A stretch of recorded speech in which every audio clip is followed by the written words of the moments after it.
regular meeting of the Lake County Board of Commissioners is now in order. Mr. Hoyle is going to give the invocation and remain standing. Commissioner Adams will give the Pledge of Allegiance. Lead us. We bow our heads.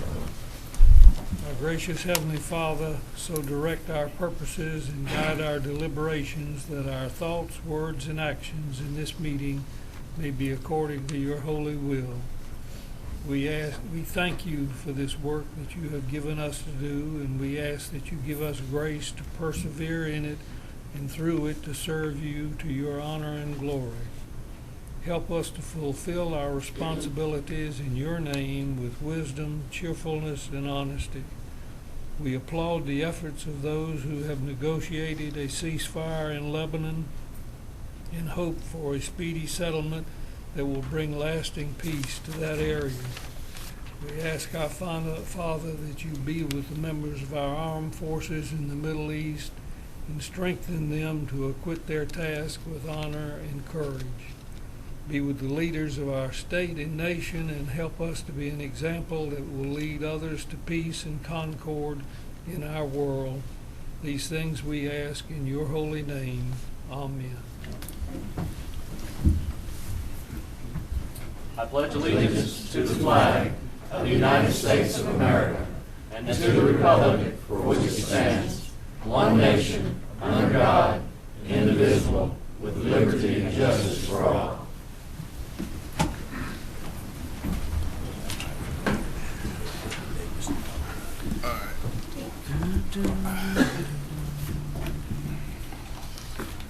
The first item on the agenda is addition of new employees. Ms. Smitherman.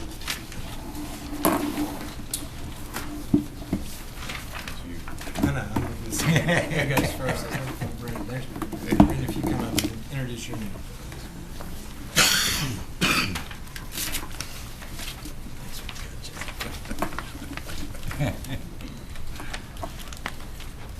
Chairman Hinks, members of the board, this is all of our new social services staff.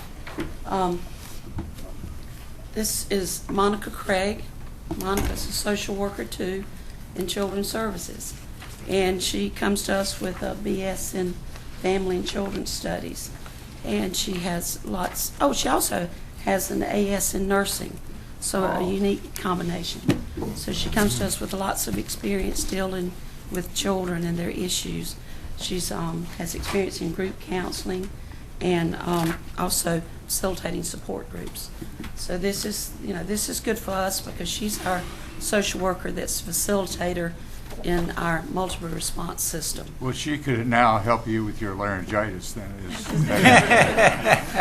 This laryngitis is about beat me. All right, then we have Carolyn Rice.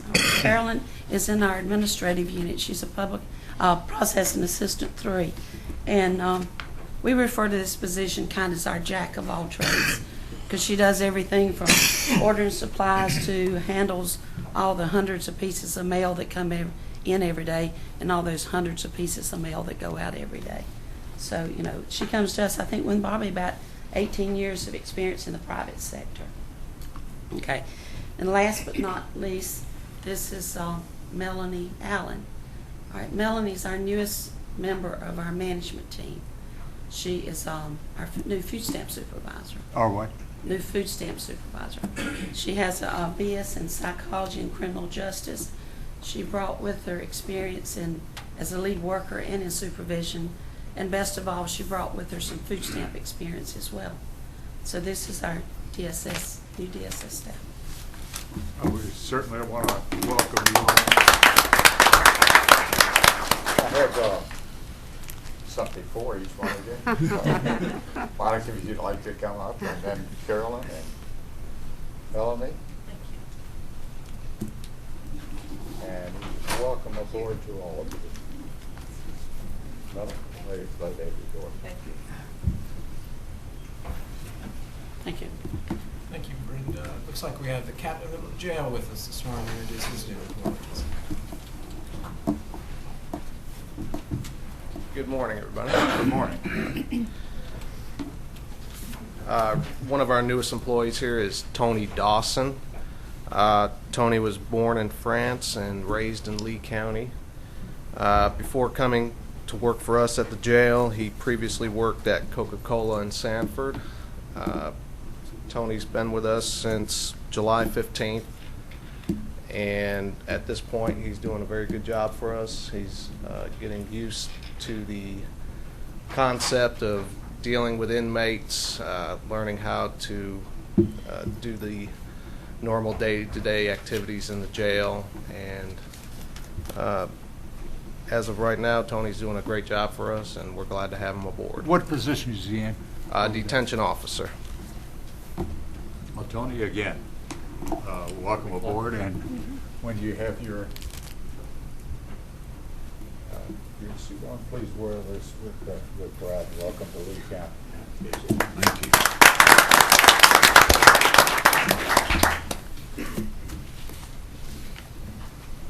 Is that it? Yes, sir.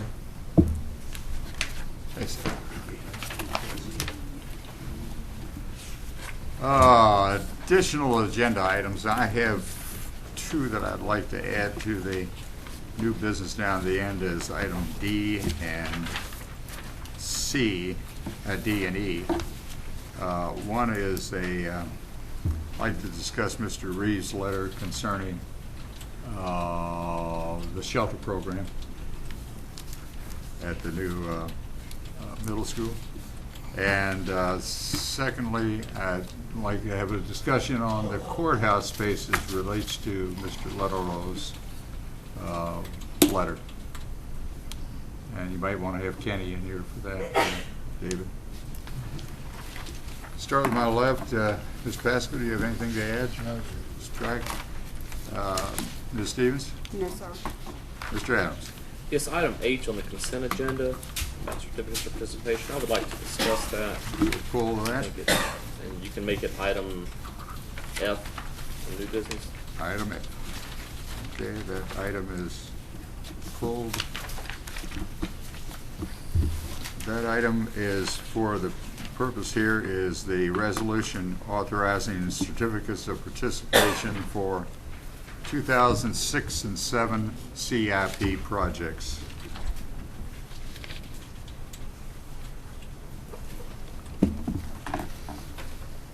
Mr. Brown? No. Mr. Mon? Mr. Chairman, I'd like to pull item L. Item what? Item L, just for information purposes. I'd like Ms. Davidson to speak on that, please. Ms. who? Debbie Davidson. Okay.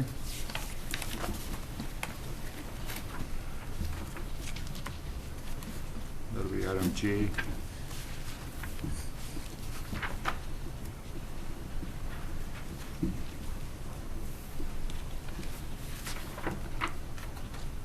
Is that it, Jerry? That's it. Mr. Reeves? Yes, sir. The item on the agenda already, item 11, the work session, I'd like to move it up under old business for discussion purposes and perhaps a motion. Okay, we do have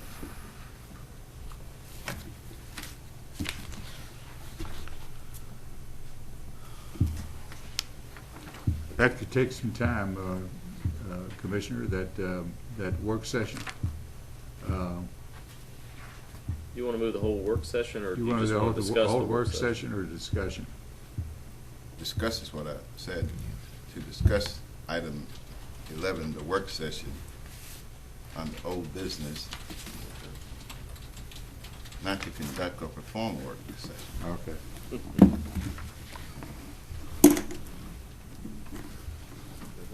Let me see.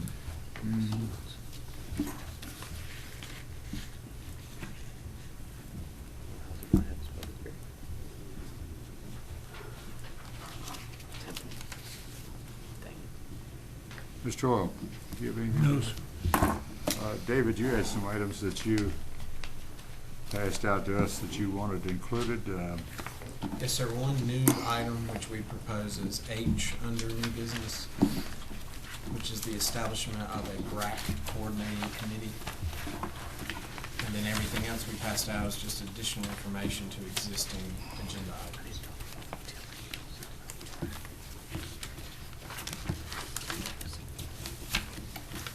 You want that under new business? Yes, sir.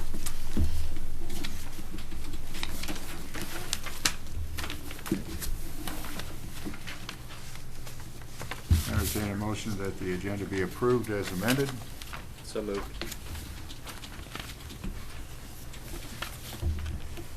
A motion has been made to approve the agenda as amended. All in favor say aye.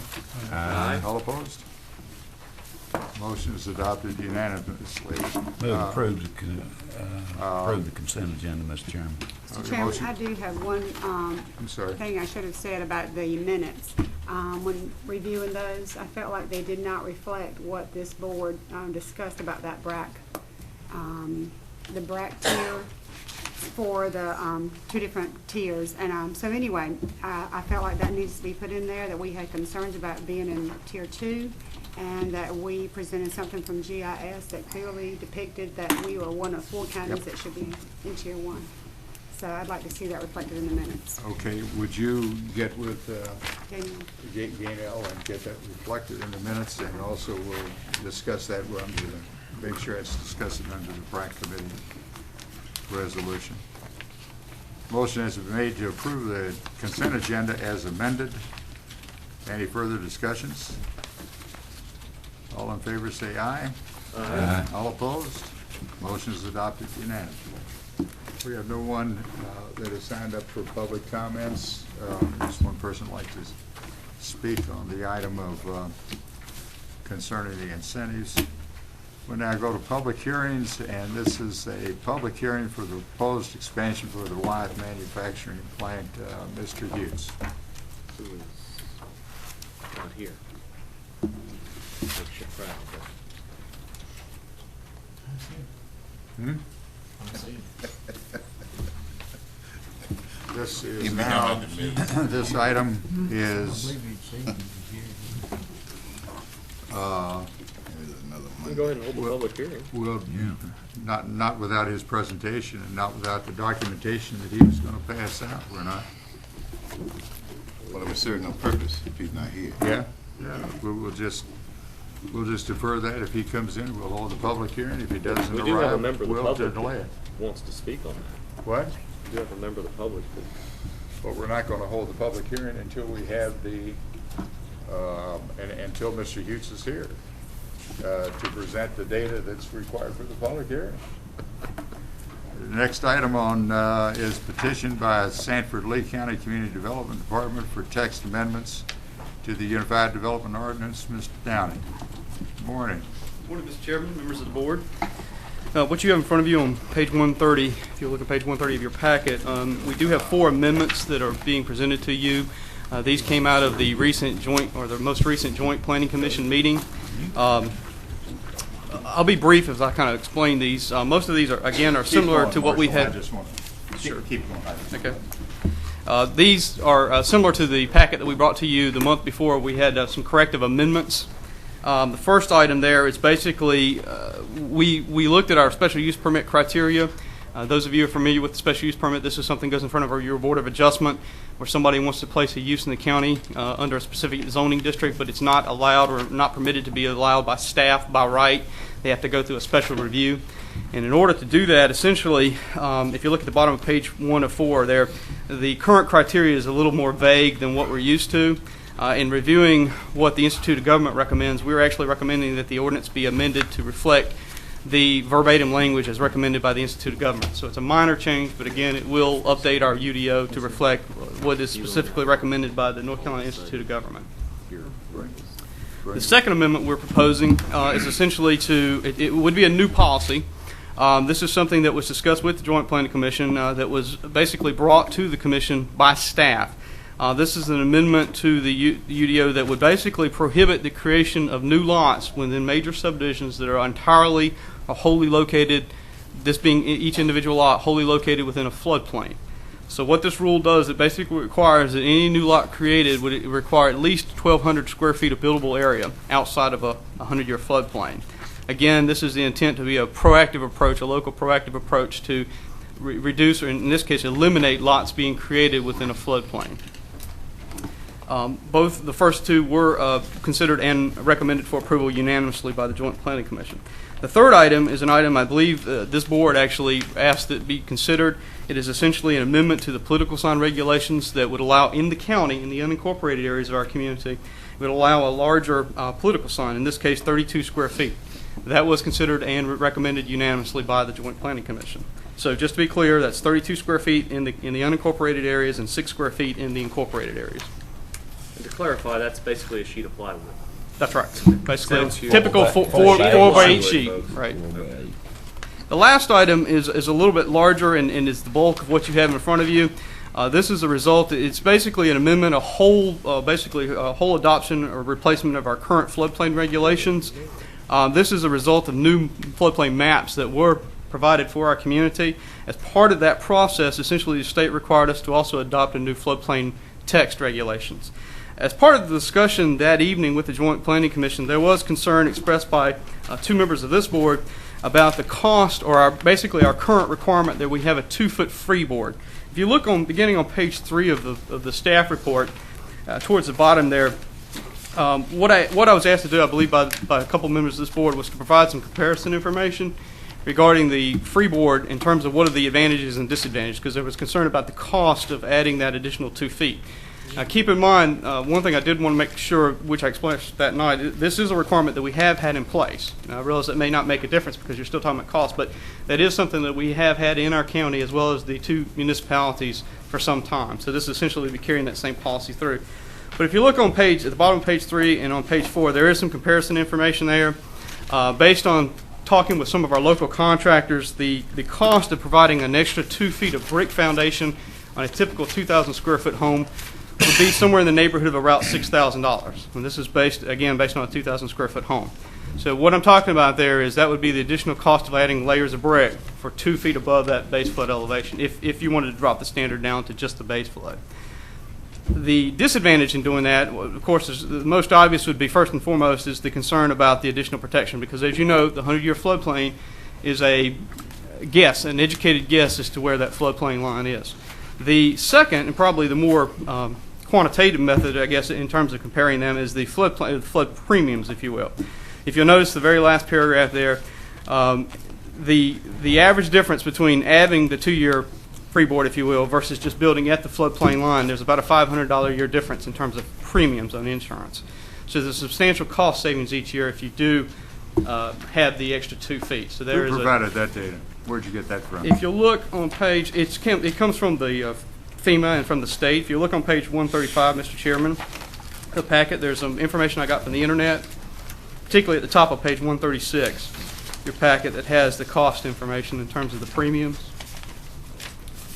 Yeah, but that also takes into account coastal areas. I mean, this is a national. Right. Well, that's the AE zone.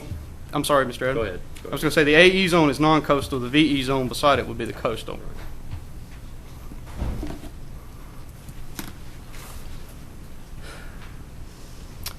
Let me ask you a different question. Same one I posed at the meeting. And I'm back on your page 3. The height of the 100-year floodplain. $3 per square foot. 3%. Just like that. Does this ruling apply to local governments, or is this the one that the state sets for itself for building state-owned buildings? The 2 feet? The The freeboard? line that you have, whatever that is, the height of 100-year floodplain. I cannot answer the question about what the state does for its own buildings. I can tell you that their floodplain management program, when they ask you to adopt these regulations, they allow you the choice. You can do it at the minimum, but they recommend strongly in their language that you consider doing at least a 2-foot freeboard. So it's recommended but not required. Okay. Marcia, do you get concerned? I guess you're the wrong person to ask about concerns. I know as a free market kind of guy, I get concerned when we start making decisions to encumber people with additional cost or restrict them based on an educated guess. I mean, those are your words, or the words in this. Base floodplain elevation is simply an educated guess, and based on that educated guess, we're going to add somewhere around $3 per square foot to the cost of construction. Again, a guess. And you say, secondly, by having a 2 feet freeboard standard, property owners within those communities receive a substantial discount on annual flood insurance, but you're not giving them the choice on whether they want that discount or not. We're requiring them. And shouldn't, I mean, what role does a person not having a choice play in this? May I answer that question? Please. Let me try to answer that from two perspectives. One, as a planner who has been practicing in the state for 35 years. And secondly, as the former hazard flood recovery manager for the city of Rocky Mount, which was the largest hazard mitigation project in the country until Katrina. Which I will remind you, planning didn't save it. Go ahead. Having carried my mother-in-law out of a house after she had 8 foot of water in the house may put a little bit of a spin on that. The first response is that the 2 foot freeboard has been basically a standard in the state since the late 70s.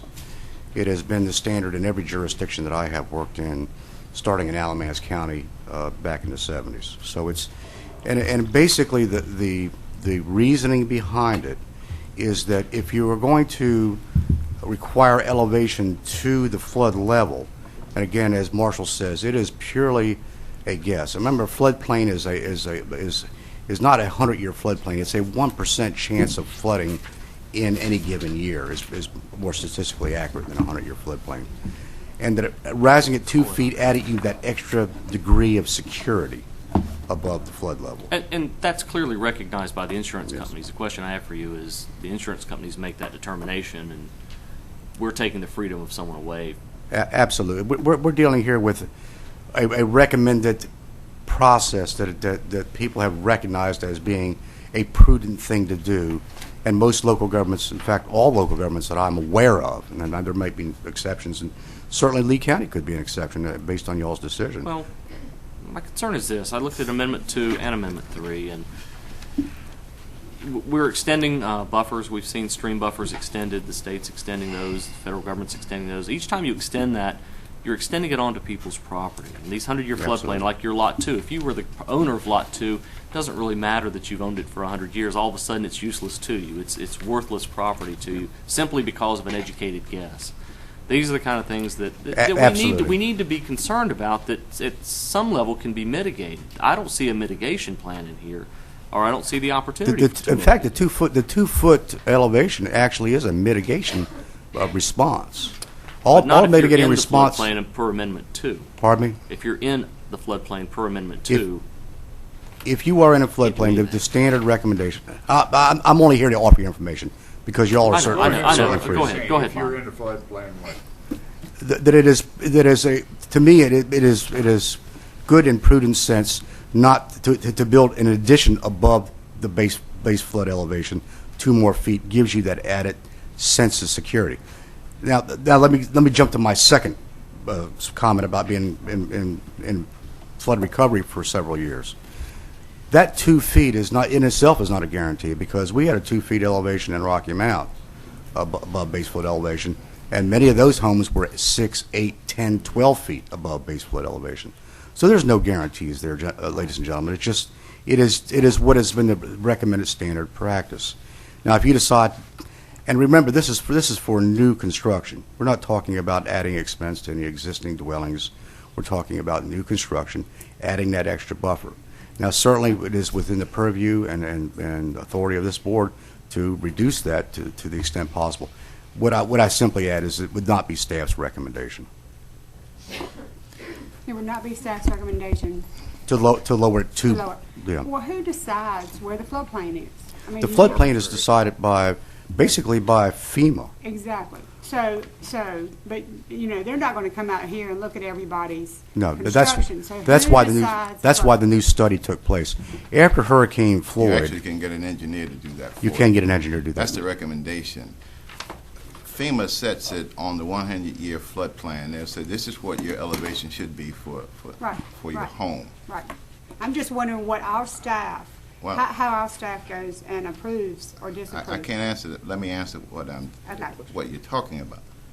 But once FEMA establishes this is what the elevation should be in the 100-year floodplain, if you meet that, then yes, you can build Right. in the floodplain. Right.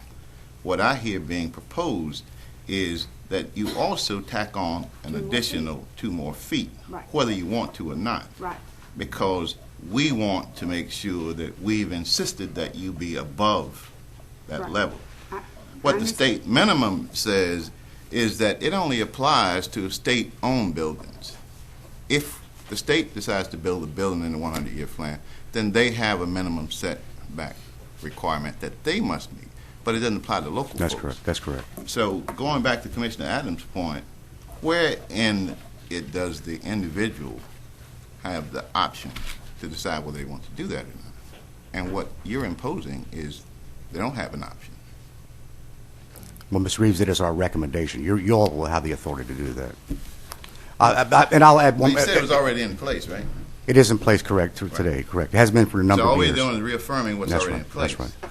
And to respond to Mr. Adams' question about free market, the free market, if you were to apply it simply to that, and this is just an opinion that I'll throw out there, to me, flood insurance is a moral dilemma, because we have a federal flood insurance program that basically subsidizes insurance for people that are in the floodplain because the private sector will not provide that insurance. Yeah, the dilemma is we insure people to actually locate in the floodplain, when I think good and prudent sense would be not to insure people in the floodplain so they won't go in the floodplain. But that's the way the system is set up. The Congress has decided to provide subsidized flood insurance for floodplains to allow people to build in the floodplain. So it's a moral Because I dilemma. don't know what our staff does, Bob. There would be when some people somebody who wouldn't wants have anywhere to build a build. floodplain. They couldn't afford to go anywhere. In Eastern North Carolina, That's why they're Mr. in the Reeves, floodplain. and Mr. Reeves, in Eastern North Carolina, that would be the case, yes. I beg your pardon? In Eastern North Carolina, that would pretty much be the case. Absolutely. Yeah. All over North Carolina. There are lots of folks who can't afford to move anywhere other than in floodplains. That's why they're stuck there. But that's not what this ruling is about. Again, that's y'all's decision. I just wanted to We offer know our that perspective. Bob, could, in reading this on our page 132, your page 3, could not, if somebody had land and wanted to build a house, for themselves, could not they, instead of building a 2-foot additional wall, could not they put, more soil down, build up the area that they want to live? Unless they have a wetland issue, That's a they good need to response. mitigate that. Assuming that there's no wetland issues, yes, they Okay. could. It's just, it doesn't specify the material, it just says 2 feet So above. if you have a wetland issue and you're in the floodplain, then you have a mitigation issue Well, if you that build won't it go away by on just the adding wetland, dirt. you can bring You in have to dirt. set aside Yeah. property. Well, Bob, I'll rephrase my question, and I'll ask in a different way, that we have had before that was, something that staff, it was just sticky, and that was people's lot lines, and trying to decide what a setback was from a lot line, and deciding who signs off that the setback was appropriate. And, we've had some issues before with mobile homes and that kind of thing. So, a floodplain is an imaginary line. And so I'm just wondering how does it work? Does your staff sign somewhere that this is the floodplain? And can you ever be sued for that? I think Mr. Reeves brought up the point is that in certain cases, we request that a certified engineer provide the base flood elevation So in in order to certain do that. cases, Yeah. other than that, it's just, Your floodplain map should you have show the the flood- elevation. that- The floodplain map should show what the elevation should be. And we have but that's very new different than a maps. contractor going out there and building a foundation. I'm just wondering, and then our inspector comes by and takes a look at that house and either signs off on that foundation plan or they don't, or that foundation that's up there. So I'm just curious to know how it works. Just to briefly add from where Mr. Birdwell's comments, if it's determined by staff when somebody comes in and applies for a new house that it's in the 100-year floodplain or the lot's in the 100-year floodplain, we do have some forms from FEMA and from the state that there is a elevation certificate. There's a formal process in which somebody can go out. They get a local surveyor. Basically, the surveyor shoots that finished floor. So what they'll do, and if we do have the 2-foot BFE, or if it's at whatever policy you all adopt, whatever that elevation is above sea level, the surveyor shoots that to make sure that that finished floor meets that elevation, whether it's 2 feet, whether it's at the minimum, whatever it is. And then that information is then given to us on an as-built. So after it's done, it can be done before, but they still have to follow that up and do it with the as-built. So that's the most important thing. So we basically do have some guarantee that the structure built does meet that. And then That's we what I- recommend they tack on 2 more feet. So Right, if it I happens to hit understand, at I 5, understand. I then just it didn't goes know 2 what more stack. feet. So if you were looking at your diagram on page 131, Yes. you're page 2 of 4. Lot 2 and 3, they can't build on it regardless of how high they make it. They can put it up on 20-foot stilts, and you're not going to allow it on there, right? No, Correct? no. Under the new policy, if Lot 2 would not be allowed to be created. What we're trying to do with this amendment on Lot 2 is to prohibit lots from being created, so we don't run into that Right, situation but I down mean, the if they road. wanted to put it up on stilts, you still wouldn't allow it on Lot 2 or 3, correct? They put it 20 No. feet off the ground, you wouldn't allow it. Allow the structure to be built under the current Right. policy. Yes, you could. If But this under was under your flood. policy, you wouldn't. Well, Under the new right. policy, Under the new policy, Lot 2 could not be created. Now, Lot 3, Regardless. if you assumed that it had 1,200 square feet, you could create that lot, and then you could come back and build Lot a home. 1, under this one, Lot 2 and 3, you couldn't, because it says Lot 2 and 3 not allowed with new rule. Right. That's right. Regardless of how. Right. high If the house it, is. you would Lot have to have at 1 least 1,200 square feet to build And a Lot barn. 1 would kick in Amendment 4, correct? That's right. And then Depending that on where you person, locate the if they structure. were allowed, which looks like they might be, they would have to build it up to 2 more feet. Again, So it yeah. depends on where they place the house. But yes, if the house touched the floodplain, was in the actual floodplain, then they'd have to build 2 feet above. Because you can have, your lot can be in the floodplain, but if your house location is not, then you don't have to do the 2 feet above. Because we have that situation somewhat frequently where you may have lots that are because created with coastal the areas, rear. pretty much the entire island's in the floodplain for storms and stuff. They changed their rigs to allow houses to be built up to accommodate for a 20-foot rise in seas in 30 minutes. Right. And they can build houses there. We're not going to allow that in any case at all in ours. Well, under policy too, right? And Mr. Lamont touched on something earlier. I think that is important. And I think we talked about it a little bit at the Joint Planning Commission. The most common technique that's used by developers if they're creating lots is to use and put in the fill to accommodate to meet that extra 2-foot standard. So I think that's what you'll find the practice in terms of, since we've had this for many years and we've had this policy in place, is that they'll use the fill material, and they'll basically bring those lots up. So when you actually start construction, the lot itself has already been raised to such an elevation that the 2 foot will be accommodated through a standard foundation. Crazy. Before I go to the planning board, is there any other commissioners have anything to ask Mr. Downey or Mr. Bridwell? Just one other quick question. It's only as it's only a recommendation, so there's no denial or rejection. At this point, yes, sir. At this point, this is basically just a public hearing, and now staff is recommending that you consider adopting this. We will be taking this to our planning board this morning, and I will be coming back to you later this morning with a recommendation. Okay, then I'm missing something. You said this is already in effect, the 2-foot rule. The 2-foot rule is already in your floodplain regulations now. Okay. Right. What we're having to do is we're having to readopt the floodplain regulations, not because of this 2-foot freeboard. That's an issue that just came about as part of the discussion, but mainly because of some new technical terms that were used, because when they updated the floodplain maps, there was new data that was using new techniques that basically our old floodplain ordinance didn't refer to them. So we're basically, the state put out a model, I understand and they that. said you got to readopt. And if we adopt as proposed, then the individual building in the floodplain, albeit it meets the FEMA height requirement, will then be, if we adopt, will then be required to do the additional 2 feet. That's correct. It no longer is a recommendation, it becomes a requirement. Yes. And to add to that, just so we're clear, that is what you have now. It is required. Do you know, Marshall, the percentage of land area in Lee County that's in a floodplain? No, sir, I do not. I know we have, if I remember this correctly, about 26 miles of river area, but I couldn't tell you what that is in terms of acreage or square foot. The new maps that have just come out, who has access to those? We have those at our as a repository here in our office on Woodland Avenue, and our GIS staff has a set, and the city engineering staff has a set that they use mainly for utilities. But the main repository is with us. It's also in the GIS database as well. Does any of the commissioners have any questions to ask of Mr. Bridwell or Mr. Downing?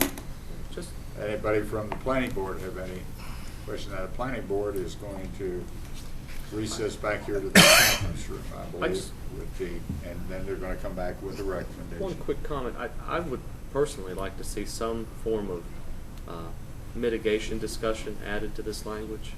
Because as you know, every lot's different, every situation's different. It's easy to textbook them. It makes it very simple, but sometimes, you know, technology and innovation allow things to be which we haven't even considered yet. And so it would be neat if there was some form of mitigation discussion in these for people who are caught in those situations. I'll ask the planning board to consider that in their recommendation. That's all. I mean, materials change. Okay. Wow. Since this is a public hearing, is there anyone who would like to speak in favor of the recommendations from the Community Development Organization? Does anybody like to speak in opposition to their recommendations? Hearing none, we'll consider this public hearing closed, and if the planning board would like to give you time to recess and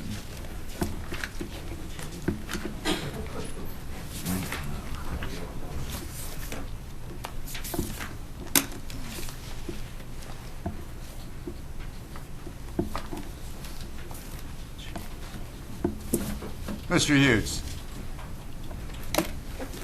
This is a public hearing for proposed expansion of the wide manufacturing plant. I understand that this was approved unanimously by the EDC board. That's correct, Mr. Chairman. You got something you can pass out to us? Actually, I think everything that you need is in your agenda package, starting. I don't have the math behind it. The math behind it, I can explain that. Basically, you took the $50 million investment and divided that between real estate and equipment, and then depreciated the equipment, calculated the taxes that would be collected over a 5-year period, and ended up with $911,855 as a proposed grant to the company. Tax rate, 79? At 79 cents. That's correct. And this was the same as what was given to Wyeth on their previous expansion. This is along the same lines. That's correct. Looking at 5 years, 50% of value to the community. Did you subtract from that the taxes that they are paying now on their? This would be a separate project. Be kept separate. No, I'm asking. They're paying taxes now on their trailers, are they not? Well, the company that owns those mobile units is paying on that. I did not subtract that out of this grant. Okay, that's right. Wyeth would not be paying. Mm-hmm. Okay. Right. Proceed. Okay. So what's being proposed by Wyeth and for consideration by this board is the possibility of building an admin center for Wyeth. That's something that they have in small pieces on the campus there, but not in one large building dedicated to admin. So they're looking at possibly close to 200,000 square feet on the campus, and would take the employees, many of the employees that are in the manufactured units that sit there, and move them into a permanent building, and then also take other people that are in the buildings right now and move them out there as well. They are proposing to maybe put a cafeteria, training center, all as part of this administrative center. They think the value of this investment could be as much as $50 million for this. So that's certainly, what you calculated this on. Yes, that's correct. That's correct. So after having discussed this with the EDC, they voted to unanimously recommend to the Board of Commissioners that we fund this particular grant. In your package, there is a letter from Bruce Kalos, talking about, asking about the possibility of identifying any new incentives that might be available to the company for this. What this would do for him is give him the ammunition that he would need to go back up to corporate and get permission to build this facility. In your packet are also the minutes of our EDC board meeting, public hearing notices, and so on. So, I don't know if there are any questions at all. Does anyone have any questions to ask Mr. Hughes? I've got one follow-up from what Herb said. So the buildings aren't, or the mobile units aren't owned by Wyeth, but Right. the equipment that's in them is. So do you, if they're moved into the administrative building or moved into their buildings because of that freeing up of space, you would subtract that, right? Well, 'Cause they've yeah, got some we expensive look at, equipment. again, we look at actually what goes on the books, and then, but you start somewhere, and they think there's going to be at least a $50 million investment, and this would be a new investment to the community. It doesn't count anything that's there now. So if they move equipment into that building, Bob, that's right now, because all their stuff is under an incentive plan now. Right. They're That paying- wouldn't be counted again. We're looking for an additional looking at the $50 million worth of new investment Add on. out there. Never paid 100% on anything. This is the same incentive request that we have in existence with them right now, isn't it? This follows exactly what we've done for Wyeth in the past, They have for two any of the different investments. incentive plans. They have Two. two different phases, Right, and they're still under both of those right now. correct. So We're in, this if will be the for last every dollar year. we receive from Wyeth, they get 50% of it back Right. in the That's form of right. grants. And that's what they're For seeking. a period of time. For a Good long time. 5-year period. 5-year period. Will this be 5? This will be a 5. And there will be a meeting sometime in the future if Wyeth corporate decides that they're going to move forward with this, and Mr. Hoyle and I will develop a contract that you'll have before you that'll state this investment number, this incentive number, and how it's going to be paid out and when it's going to be paid out over a 5-year period. So you'll see that agreement before you before we move forward. They're just going to move existing employees into this facility, and it won't involve new employees. That's correct. So they're not adding any personnel. That's correct. And then new jobs, right? I will tell you that in the past, Wyeth has been very conservative historically on any of the proposals that they brought to us that we take to the commissioners. And if you go back and look at some of those agreements, we probably wouldn't total more than 100 or 200 jobs, and they in fact have created over 1,000 jobs in the last 4 years. So just a little bit about the history. What handouts do you think the chairman was asking for? There's a little spreadsheet that we do, and I've done that in the past. And Yeah, right. And I I'd like for you to get back on track with that. Okay, And in that's fine. addition to that, add to it where your board votes on that particular agenda item. Okay. Extract that from your minutes and attach it to it so that we always have what happened at your meeting, how it got to our table, and what we're doing with it. Right. Just take out what I have in the minute. I've given you a copy of the full minutes, but take that out of there. That's fine, but That's extract right. that and attach it to I got you. the format. Mm-hmm. It would help us. Right. Then you don't have to read the whole thing. Right. Thank you. Any other questions? Okay, we'll open this up for public comments. Is there anyone that would like to speak in favor of this petition by the Sanford Lee County Community Development Corporation?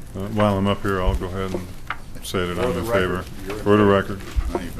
Is there anyone else that'd like to speak in favor of this petition? Is there anyone that'd like to speak in opposition to this petition? Good morning. Good morning. I'm Mary We need your Thornton. name and address. I know. I'm Mary Thornton Yarborough, and I live at 713 Donata Path.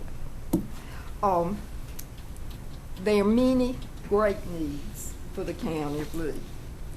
And there are services that you, the county commissioners, are required by law to provide for the citizens. Sharing the cost of an administrative building for a private company is certainly not one of them.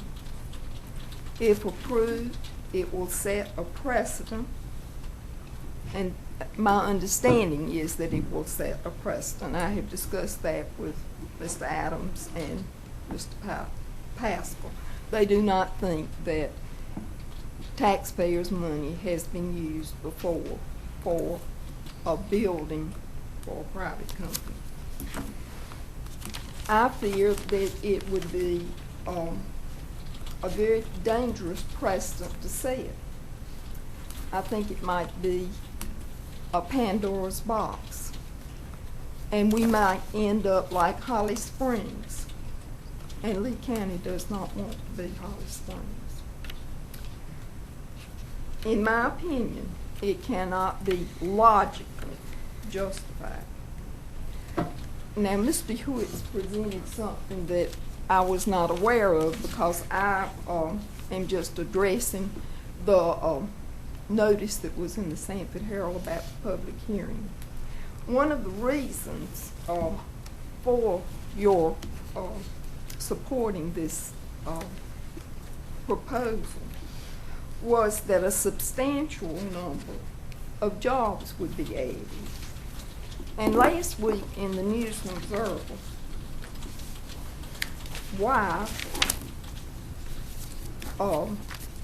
it was stated that WIFE employed 11 van crews to bring people from Wake County to work here in Lee County.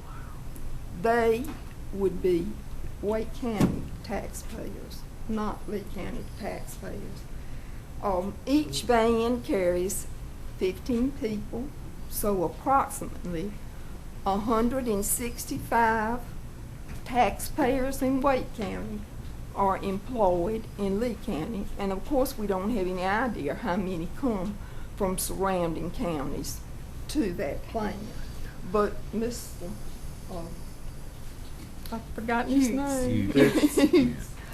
Said that there would not be any additional employees, so I guess that doesn't make any difference. You know better than I know the great needs of Lee County. 2 departments in this building have outgrown their facility, and 2 more facilities are going to have to be provided. The school board right now is asking for $240,000 this morning. They need that. Lee County has many legitimate needs that should be considered before this proposal. I hope you will think about the wonderful things you can do for Lee County. You could employ more social workers. They are desperately needed. You could employ more teachers, and that's why they're here today. There are many wonderful things you could do with the taxpayers' money, and I would like for you to enrich the lives of those that are paying the bills. Thank you. I just for clarification of everyone that's here, and Mary Thornton, who I have the deepest respect for, is that none of these incentives are paid back to the company until they have paid 100% of their taxes. And after they have paid 100% of their taxes, then under this proposal for 5 years, they are rebated 50% of that money. So if they don't, in my opinion, if they don't build this administration building, that the taxpayers of Lee County will be, for 5 years, will be out this what is it, $900,000 plus dollars that will not be on the tax records for us to do the things that you recommend. That's the end of my comments. Is there anyone else that'd like to speak against this petition by Economic Development Corporation? Not, we'll consider the public hearing closed. We have down here, if you look on under new business, economic development request for expansion project for the Wyeth manufacturing plant, Mr. Hughes. I think that was put on to because we thought that was going to the planning board first. Is that right? No? Okay. You want to wait until that item comes? I'll ask the board if they want to wait till that item comes on new business. You want to make the proposal now? Item B on new business. Item B under new business. Might as well Let's go handle and take it while we got it. Huh? Might as well handle it Let's take it while it's hot. Yeah. while it's on the table. Okay, I'll entertain a proposal one way or the.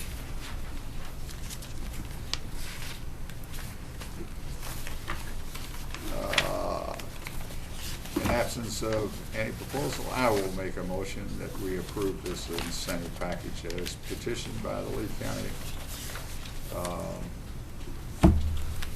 Economic Development Corporation. Is there any further discussions? None other than make sure that the minutes reflect the request I made about information from Economic Development. That will be done. All right. I thought that would be here with Mr. Hughes. All right. Any further discussions? All in favor say aye. Aye. All opposed? No. No. The motion is adopted by a vote of 5-2. And let the minutes reflect that my position is philosophical on incentives and not a reflection on the hard work that the Economic Development Committee did or Bob Hughes. So they did an excellent job on that. And also, my vote reflects the thinking of building the building and adding no new employees.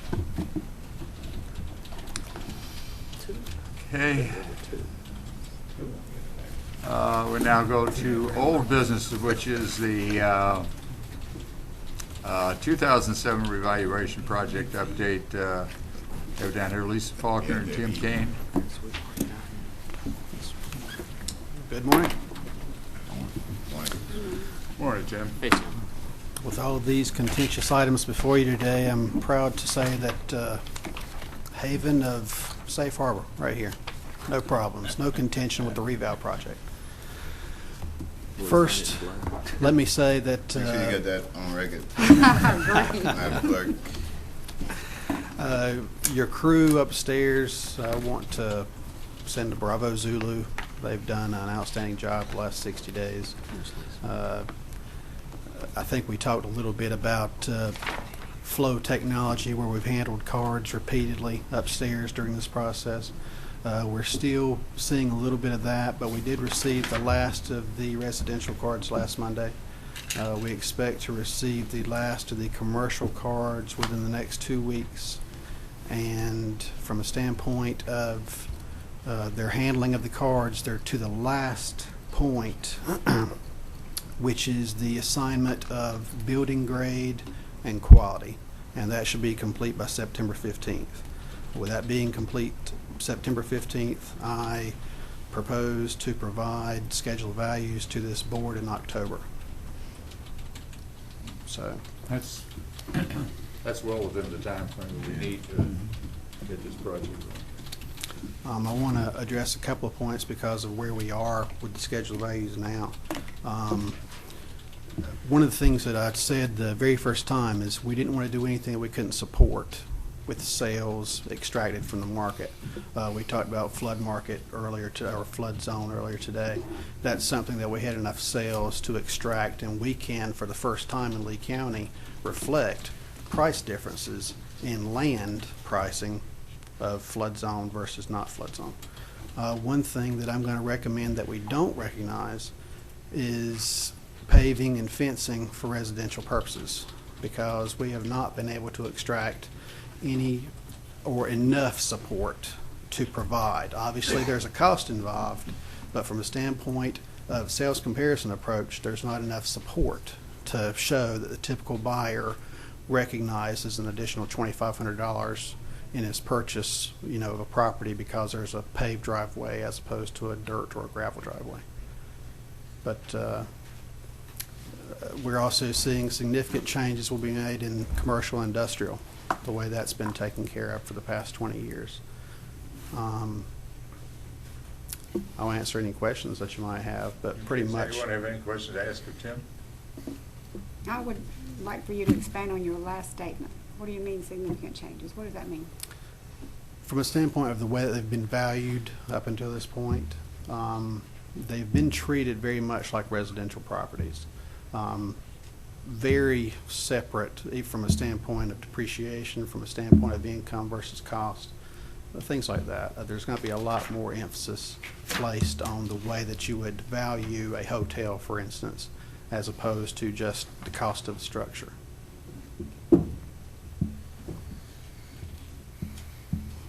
Okay. Thank you, Tim. Thank you. Next item of the business is a request from Board of Education for additional funding.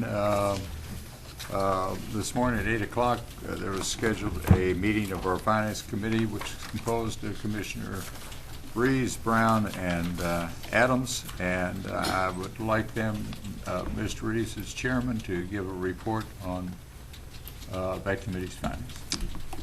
Thank you, Mr. Chair. We took up 3 issues this morning in finance. One dealing with community college and a utility notice concerning their increase, and the other 2 were requests for additional salary from both community college and the Board of Education. Before I give you our recommendation, I'd like to allow my counterparts an opportunity to address those issues if they choose to. If not, I'll make the recommendation. Do you want to refer to Mr. Reeves? I don't have any. Mr. Adams? If you prefer, I'll go ahead and make the recommendations, and then you can elaborate. I felt the meeting. I thought the meeting went very well. I was very impressed with the Mr. amount Reeves, of go ahead and information. give the recommendation. As it relates to the utility notice, the Finance Committee has decided to take it under advisement, instructed the county manager to to reconvene the Energy Conservation Committee and to contact North Carolina State Advanced Energy Conservation Group to find if they can provide us with some additional energy conservation thoughts as we move forward. We're going to recommend to this board at some point, once they reconvene, that it become an official policy that we start energy conservation as a matter of fact, not just once in a while, and especially when we have energy crisis confronting us, that it goes up a notch higher to take those steps, be it electric, natural gas, or just plain old gasoline and diesel fuel. We're going to look at all those concerns, and that's going to be our recommendation. As for the other 2 regarding additional salaries, the board took great thought in its decision, or the committee, I'm sorry, took great thought in it. We realize that it is, under ordinary circumstances, something that we would love to see take place. However, if you will look at your memorandum from our finance director,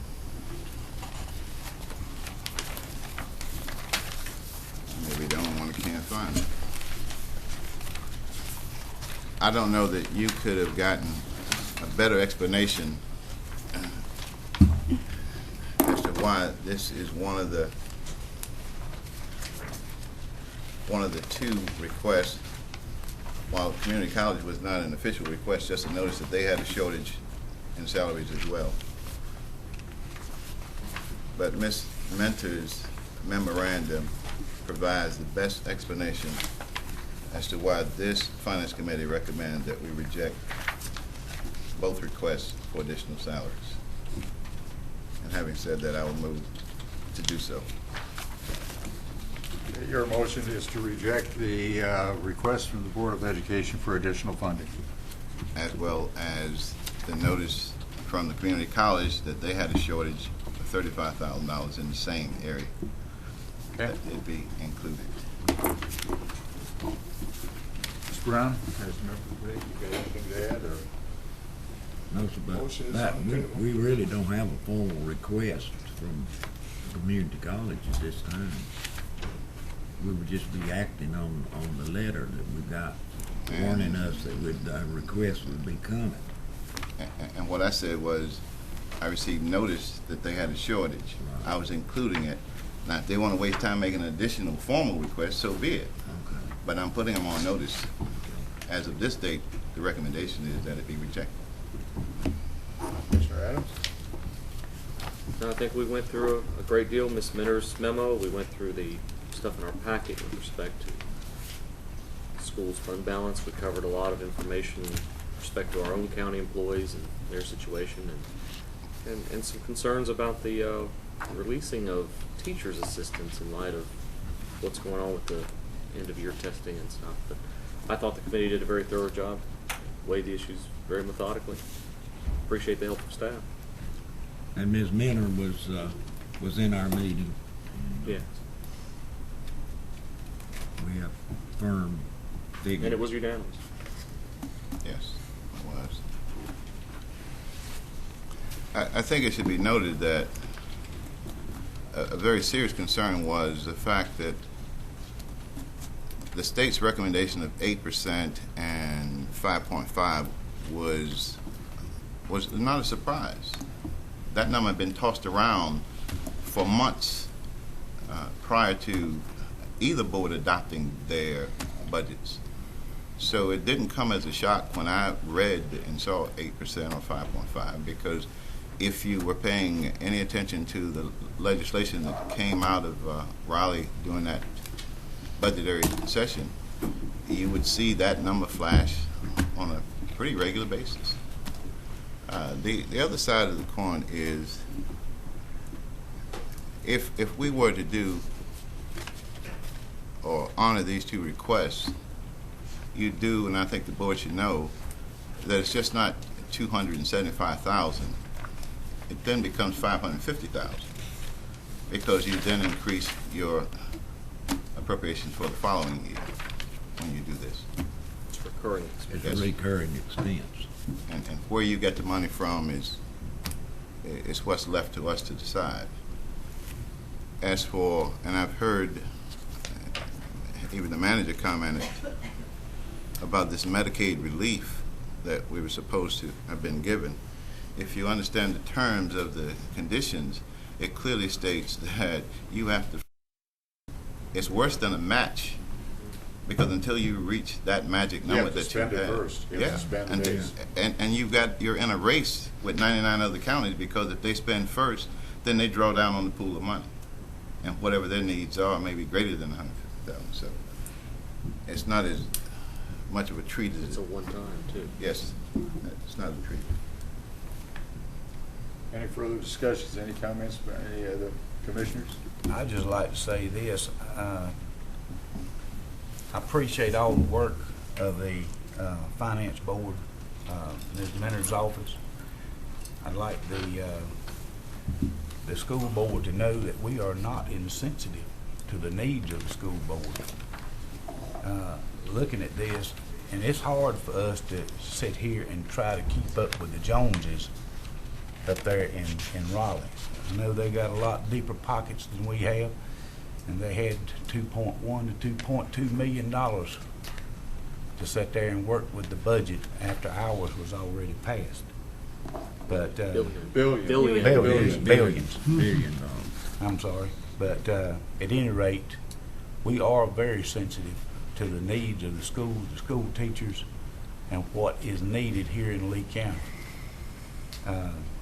But I do appreciate the work, the hard work that the school board does, the teachers, the principals, for keeping these schools going as good as they are.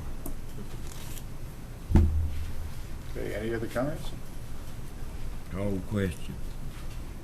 Motion's on the table to deny the request from the Board of Education and to additionally deny the notice from the community college. Is that stated? Any further discussions? All in favor say aye. Aye. All opposed? The motion is adopted unanimously. The next item is discussion of the work session. Mr. Reeves. Thank you, Mr. Chairman. I am only requesting that this be considered at this point because I have no plans to attend the work session, and as I understand it, it's going to be regarding the selecting a site or a building, or what is it then? That was my understanding. That's not it. No. No, I think it, as this is preempting, if you recall at the last meeting, I was instructed, or by consensus by this board, to work with Mr. Cole in trying to equate what was on the table to all the other sites. Right. And I think is what is going to come out of this work session is a recommendation that we engage in a space needs study for the county. And Mr. Cole has been able to negotiate rather extensive countywide space needs study to the tune of $35,000. I have been working with Mr. Cole on this, for some time.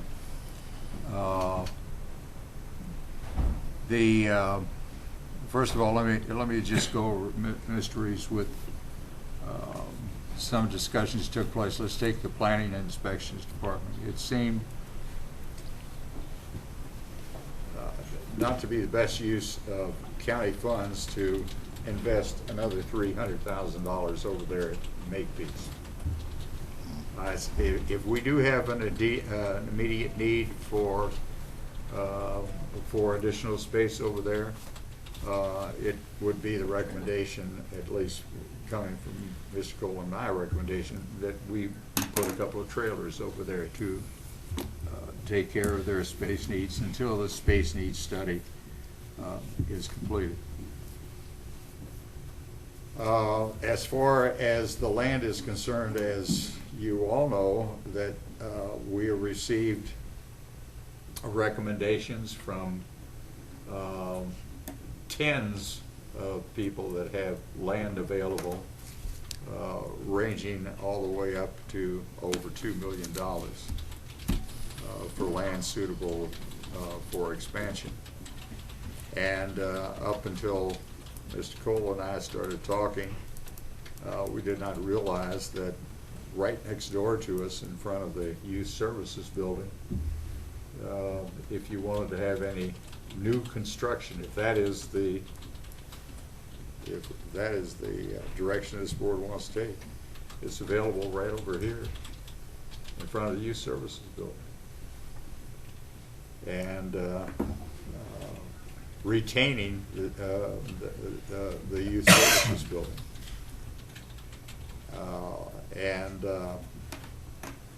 I think I went through, and Mr. Cole this afternoon is going to present some of the numbers of space needs of where we stand now, and under a certain formula that they have is so much for square footage for employee, so much for a supervisor, and this sort of thing, and where we are now, and where the deficiency lies. And he and I discussed why not take care of the deficiencies? And the two departments that are in dire need of space right now are the Health Department and Social Services. And take care of them instead of administrative, which when you see the figures this afternoon, that you'll see that administrative departments are fairly good shape. But we were cautioned by some local architects to be very careful about those sorts of comparisons, because it doesn't take into account mechanical additions. It does take into account hallways, but it doesn't take into account break rooms, and that a certain number of employees you do need a conference room, depending upon departments. And this is the type of study that they plan to undertake, and I understand that this would be about a 120-day study. Is that correct? 90 days, 90-day study that would be conducted, which they'd be digging into any department. Give you just an example that Mr. Cole and I were talking about. As you know, the library has been asking for additional space, for some time. Now, let's assume, and I'm not saying it's going to turn out this way when you have the space needs study, that the library does need expansion. Well, it can't expand over there, so the answer would be that you build a new library someplace. Where they go up? Someplace in the county. I don't know. That'd be up to a structural engineer, not me. And perhaps one of the departments, the current departments that find themselves in a undercapacity situation could relocate to the existing library. We don't know. That would be the results of a space needs study. But I think that the first thing we have to do is to conduct a formal space needs study that we can go to the public with. Well, Mr. Chairman, does that not kind of negate our need for a work session?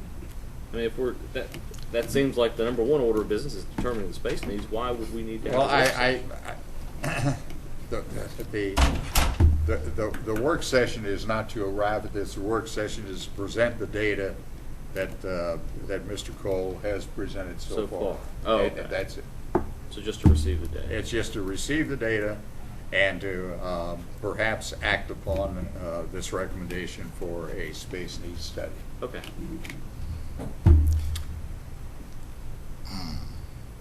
Is that it, Mr. Reeves?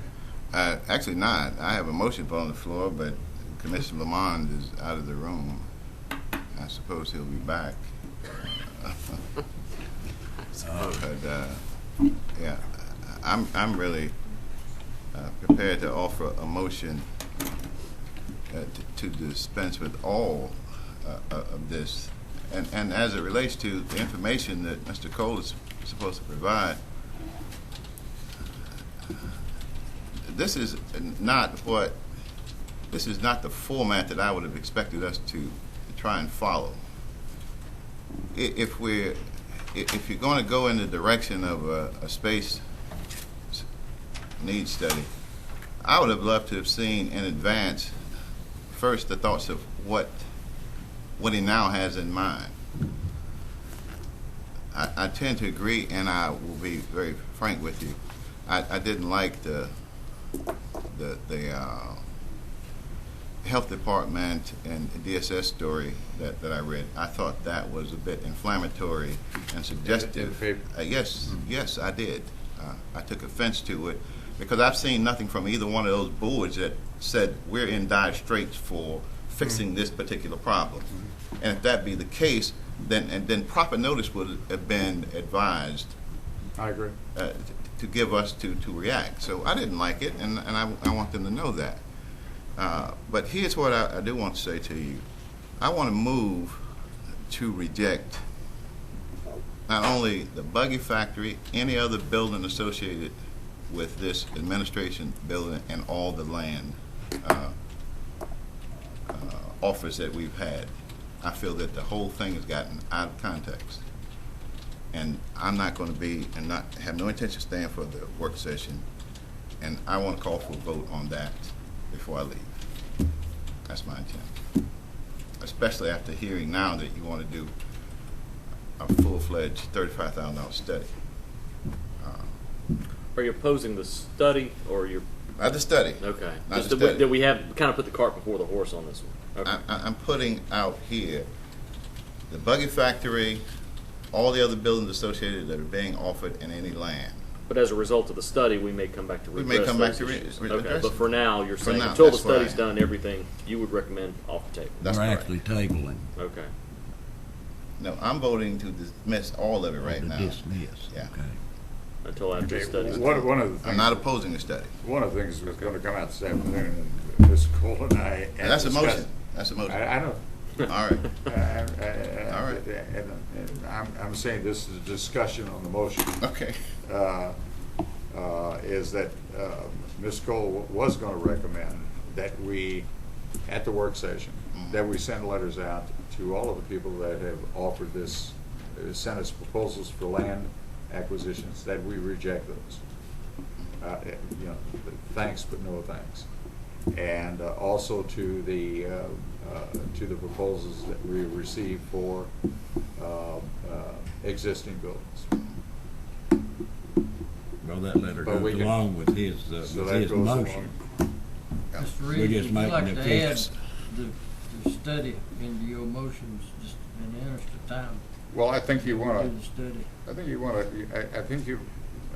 I think the rest of the board would be interested in seeing the details that Yeah, Mr. but we could, I don't disagree with that, but we could go ahead and affirm that we're interested in the study at Well, the we same can- time and still see Mr. Cole's presentation. Well, I would suggest. Okay, we could go ahead if you want to add the. We're just approving the study. The $35,000 study into your. Is that what you're saying? Motion. He's asking if you'll accept that as an amendment to your motion. I Certainly. believe. Certainly.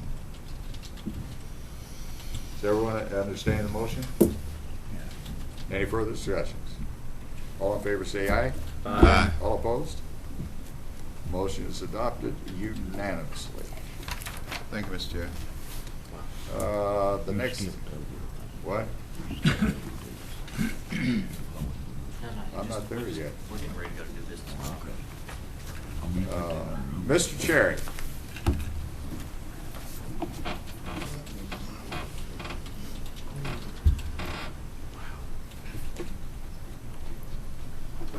I think I signed this, did I not? Yes, I did. Mr. Chairman, members of the board, the Employee of the Month Selection Committee has selected Ms. Ann Holder with the County of Lee Transit System as the Employee of the Month for August 2006. Ms. Holder has worked for Lee County for 1 year and is currently employed as a Colts van driver. Ms. Holder was nominated for her actions during an incident on June 28, 2006, in which she was involved. On that day, Ms. Holder was in the process of loading a wheelchair-bound client into her van. While doing so, Ms. Holder slipped and fell approximately 3 feet. Looking up, she realized that her client was on the lift without brakes, securing her wheelchair. In spite of the excruciating pain, Ms. Holder reached up, grabbed hold of the lift, pulled herself up, and secured the wheelchair. It was at this point that Ms. Holder passed out and fell a second time. There is no doubt that Ms. Holder's concern for the welfare of her wheelchair-bound client prevented another accident from happening at the same time. Ms. Holder is a well-respected member of the Colts staff, and it has been noted that she has a smiling voice, always displays a cheerful attitude, and obviously places her Colts clients first.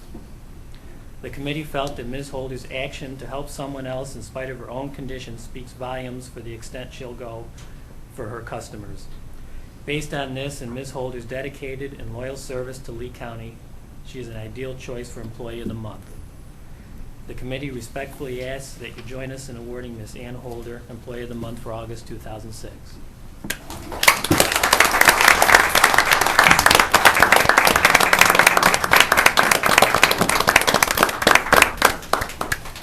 Thank you, ladies and gentlemen. I'm proud to be a county employee, and I hope to continue to offer my services for a long time. Well, we Thank hope you are too. Could you step up here a minute, please? I have a certificate that I'd like to give you. It's Employee of the Month recognizes Ann Holder for going above and beyond regular duties to be an outstanding employer for what we just heard. You went beyond that, and we congratulate you for that. We have a little star that you can put on. I don't know if it's magnetic or not to put on your van, but you perform great service. Also, pizza. Don't put that on your van. No Some eating, Coke. yes, no eating on the van. And a day off with pay. And we congratulate you and thanks a lot for being an employee of the county. Thank you. Congratulations. Thanks. Thank you for your job you're doing. Thanks. Are we compiling an album of all these events for the employees? It was supposed to. Yeah, you need to keep a running record, one for the public to open and review. Okay, all right. That is quite heroic there.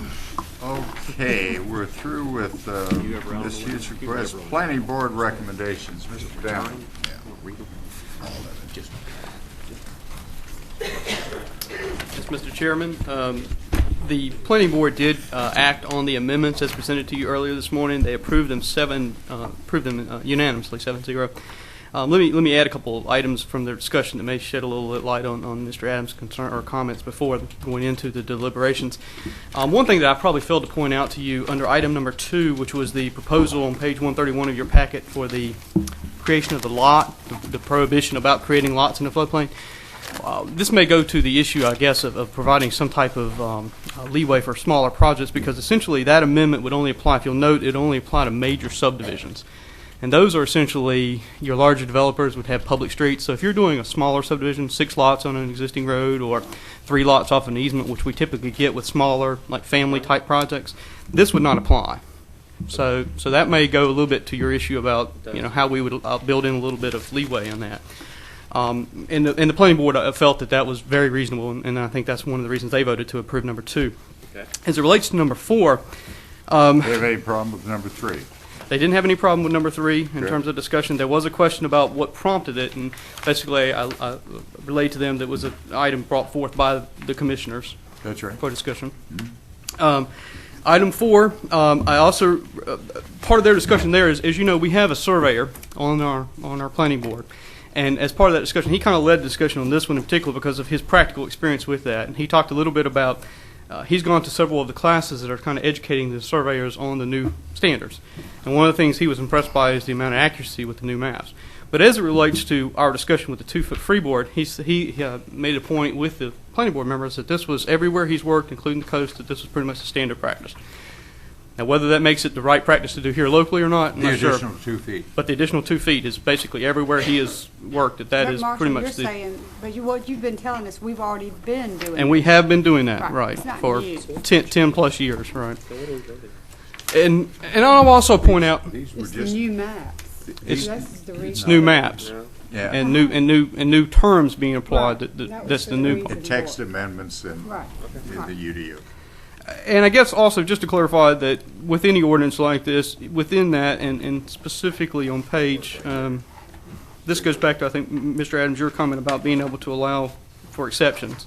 There is a variance procedure set forth in there. So if you do have a hardship, or if you do have a reason, whether it relates to the 2-foot BFE, whether it relates to any standard in here relating to the floodplain, there is a formal procedure where you can go through our local board of adjustment and apply for variance, as it would be with any standard of our ordinance.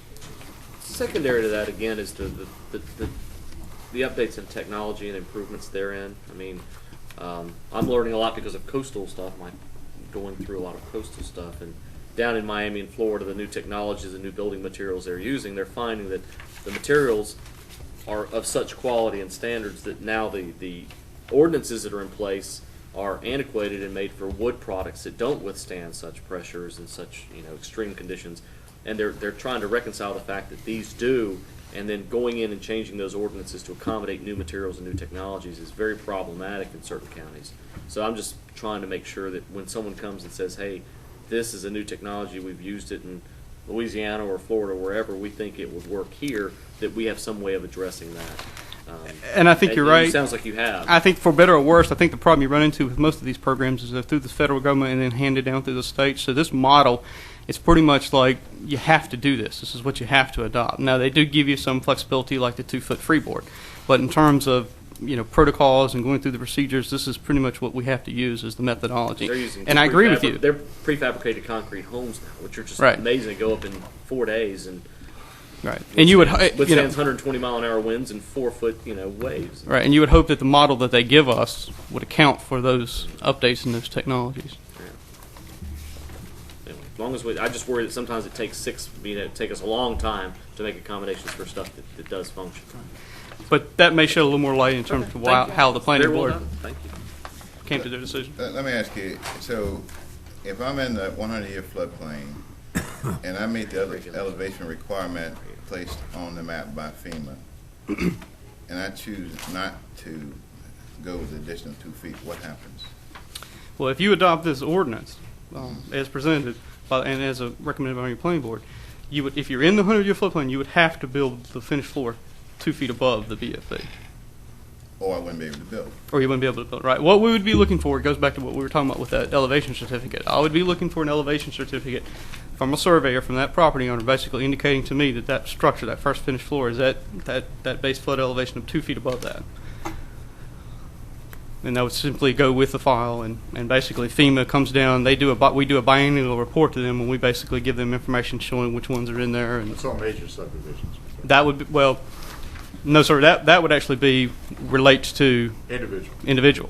Now, the major subdivision issue would only be the creation of lots. Okay. So if you're doing a minor, if you wanted to just create a lot out there for your child off an easement, you can do that. That the prohibition on floodplain lots wouldn't apply. And I understand what you're saying, but what I also hear is that if FEMA says, and an engineer says, well, we've got you 3 feet at your 3 feet height that is required by the map, and that should be sufficient. You're now asking the board to say, but in addition to that, we're going to require you to go 2 additional feet, and whatever it costs you is whatever it costs you in the building and all that good stuff. Is that yes, correct? Sir. Right. I mean, again, it goes back. It's just basically a policy decision, and all I can offer to you is we would recommend it, and as indicated by a surveyor, this is a common practice throughout the state. And sometimes I think staff takes it as an argument because I don't agree. But I'm simply saying to you, it would be the equivalent of if I went out and bought a Yale lock, and then you come by and say, well, Yale's a good lock, and it'll work. But I need for you to have, well, who else makes a lock? Master. Yeah, okay. I want you to get one of these locks. And I say to you, well, this lock cost me $10 more. Yeah, but this is what we think is going to be better for you. And I say, well, my insurance carrier says this Yale is good enough for me. But your insurance carrier can't give you permission to build. It's what we're saying, technically. Okay. I just want to make sure that I'm clear. Okay. All right.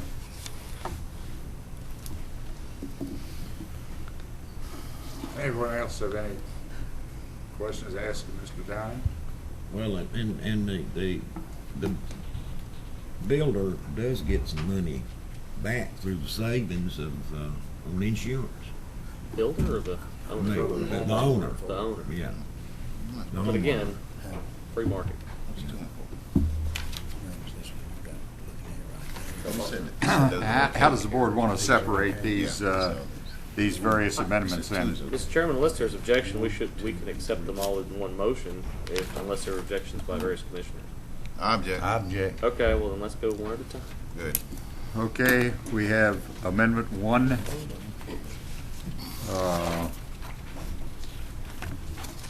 which is basically a text change, I believe, is it not? Yes, sir. Amendment 1, again, just to clarify, that is basically update our criteria for special use permits based on the recommendation from the Institute of Government. Okay. Move to approve. Okay, a motion has been made to approve Amendment 1 to the UDO. Any further discussions? All in favor say aye. Aye. All opposed? Motion is adopted unanimously. Amendment 2, which is the item that we have been discussing, which is floodplain. Do we have a motion? So moved, Mr. Chairman. Motion has been made to approve Amendment 2. Any further discussions? All in favor say aye. Aye. All opposed? The motion is adopted unanimously. Amendment 3. What did they say on that one? That's the, I know the 4x8. That's 4x8. Right. They approved it. They Yes. approved. All right. Amendment 3, motion has been made to approve. Any further discussions? All in favor say aye. Aye. All opposed? Motion is adopted unanimously. Amendment 4. I would like to move to approve, but I'd like the word recommended put in there. But wait, I'll let someone else make the motion. So never mind. Where was your, no, go ahead, Chad. Where's your recommended? Just that we recommend that they add 2 feet, not require 2 feet freeboard for the purpose of saving insurance money and safety. Okay, so your motion is to approve Amendment 4 with the Wording change. The wording change to recommended an additional 2 feet rather than requiring Yes, sir. 2 feet. Yeah, but I told And you who's so. going to Huh? explain it to the You can public? tell them, the homeowner, I told you so. Yeah. If he's standing in the Yeah. water. Right. That's right. Okay. And I agree with that. Can't legislate the I'd like to give him that option. Exactly. it. That's all it's That's about. all. Okay, everybody understand the motion? Any further considerations? Any further discussions? All in favor say aye. Aye. All opposed? No. No. The motion is adopted by a vote of 6-1 with Commissioner Stevens voting in And I the would negative. hope that, A no that is it a is no. explained to, I would just hope that it's explained to everybody that goes to build, that these are the ramifications. I hope it's explained, because I have a feeling it won't be. Okay. Now we go to some of the items that were added. Ms. Reeves, you put out a letter voicing concern for the new middle school, I believe, serving as a shelter. Well, yes, sir. What I actually was, go ahead. Oh, okay. What I just wanted to say is, All right. Ms. Stevens, who is our educational liaison, asked me to sit in on the various discussions which are ongoing, which, and I should say very time-consuming, on the construction of the new middle school. In, I think it was the second or third meeting that I attended, when we got to, when it was appropriate to bring this up, they had not considered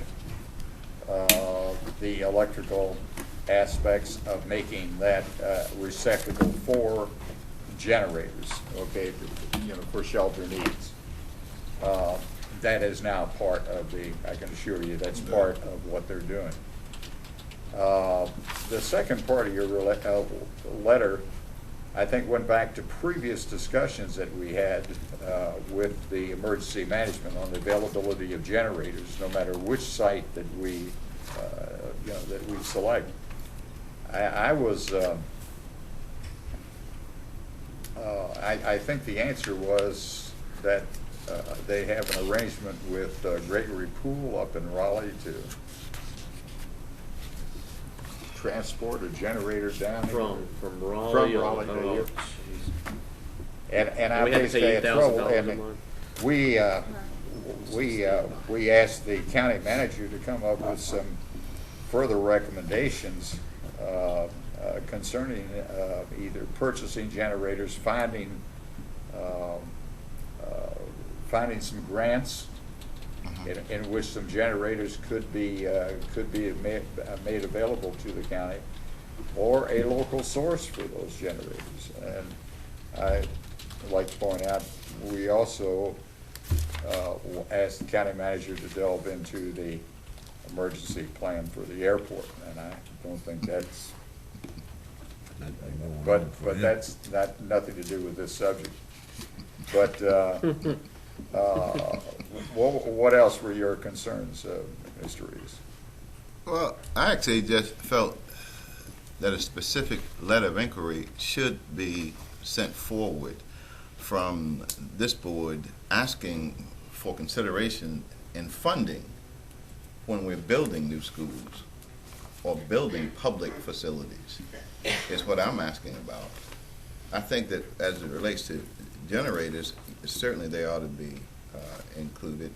I understand that they don't pay for them anymore, but maybe what we ought to do is to check with our local National Guard armory and find out what they have available, and maybe try and update their equipment and make They may well have them. Yeah, they should have them. If they don't, and we can certainly look into that. But I'm more interested in what kind of monies. I think FEMA and Homeland Security are probably more conscious of local concerns now than they ever have been as a result of Katrina. They should be. And now is the time, I agree, they should be. But this is the time to put things on the table and put it in writing and make sure that you say, we've addressed this for the future. Well, this is also an item that possibly could be put into the funding for the new middle school also. Certainly. Okay. Certainly. If the funding is not available from another source, but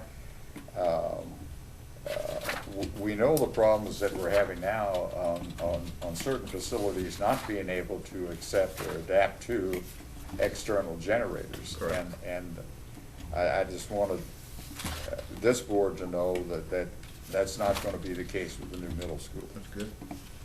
Good to hear. And Mr. Chairman, while Katrina's situation, certainly the federal, state, and local government can accept a lot of responsibility and should. We must also keep in mind that there were hundreds of thousands of people that were in the path of a storm they knew were coming and did not have the educational level or the wherewithal to get out of the path of an oncoming storm.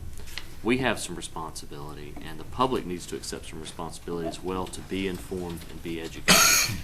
It is top to bottom and bottom back up, so it's everybody has to be a part of it. That's all, and it's important that our citizens know what to do. Well, and maybe not in defense, but certainly to speak from a poor man's perspective, when you ask me to leave the only thing that I have and not know where I'm going, it's a pretty tough decision to make. And I think you're right, government ought to step in, but it ought to step in the sense that you mandate it and have a place in mind, because it would have saved some lives. I agree. And provide the transportation. Transportation was a problem down there also. Parked 400 buses And they had in the buses flood. that got flooded. At the bottom of the hill. Yeah, they're underwater. Pictures of the buses underwater. Yeah, I thought about moving in. David, I think our Director of Emergency Management owes us a follow-up report. Yes, sir, I've already made a request of him. My specific request is about shelter design. Mr. Reeves made a comment about construction standards, I think, and I think that's probably the missing link. Well, generators, okay.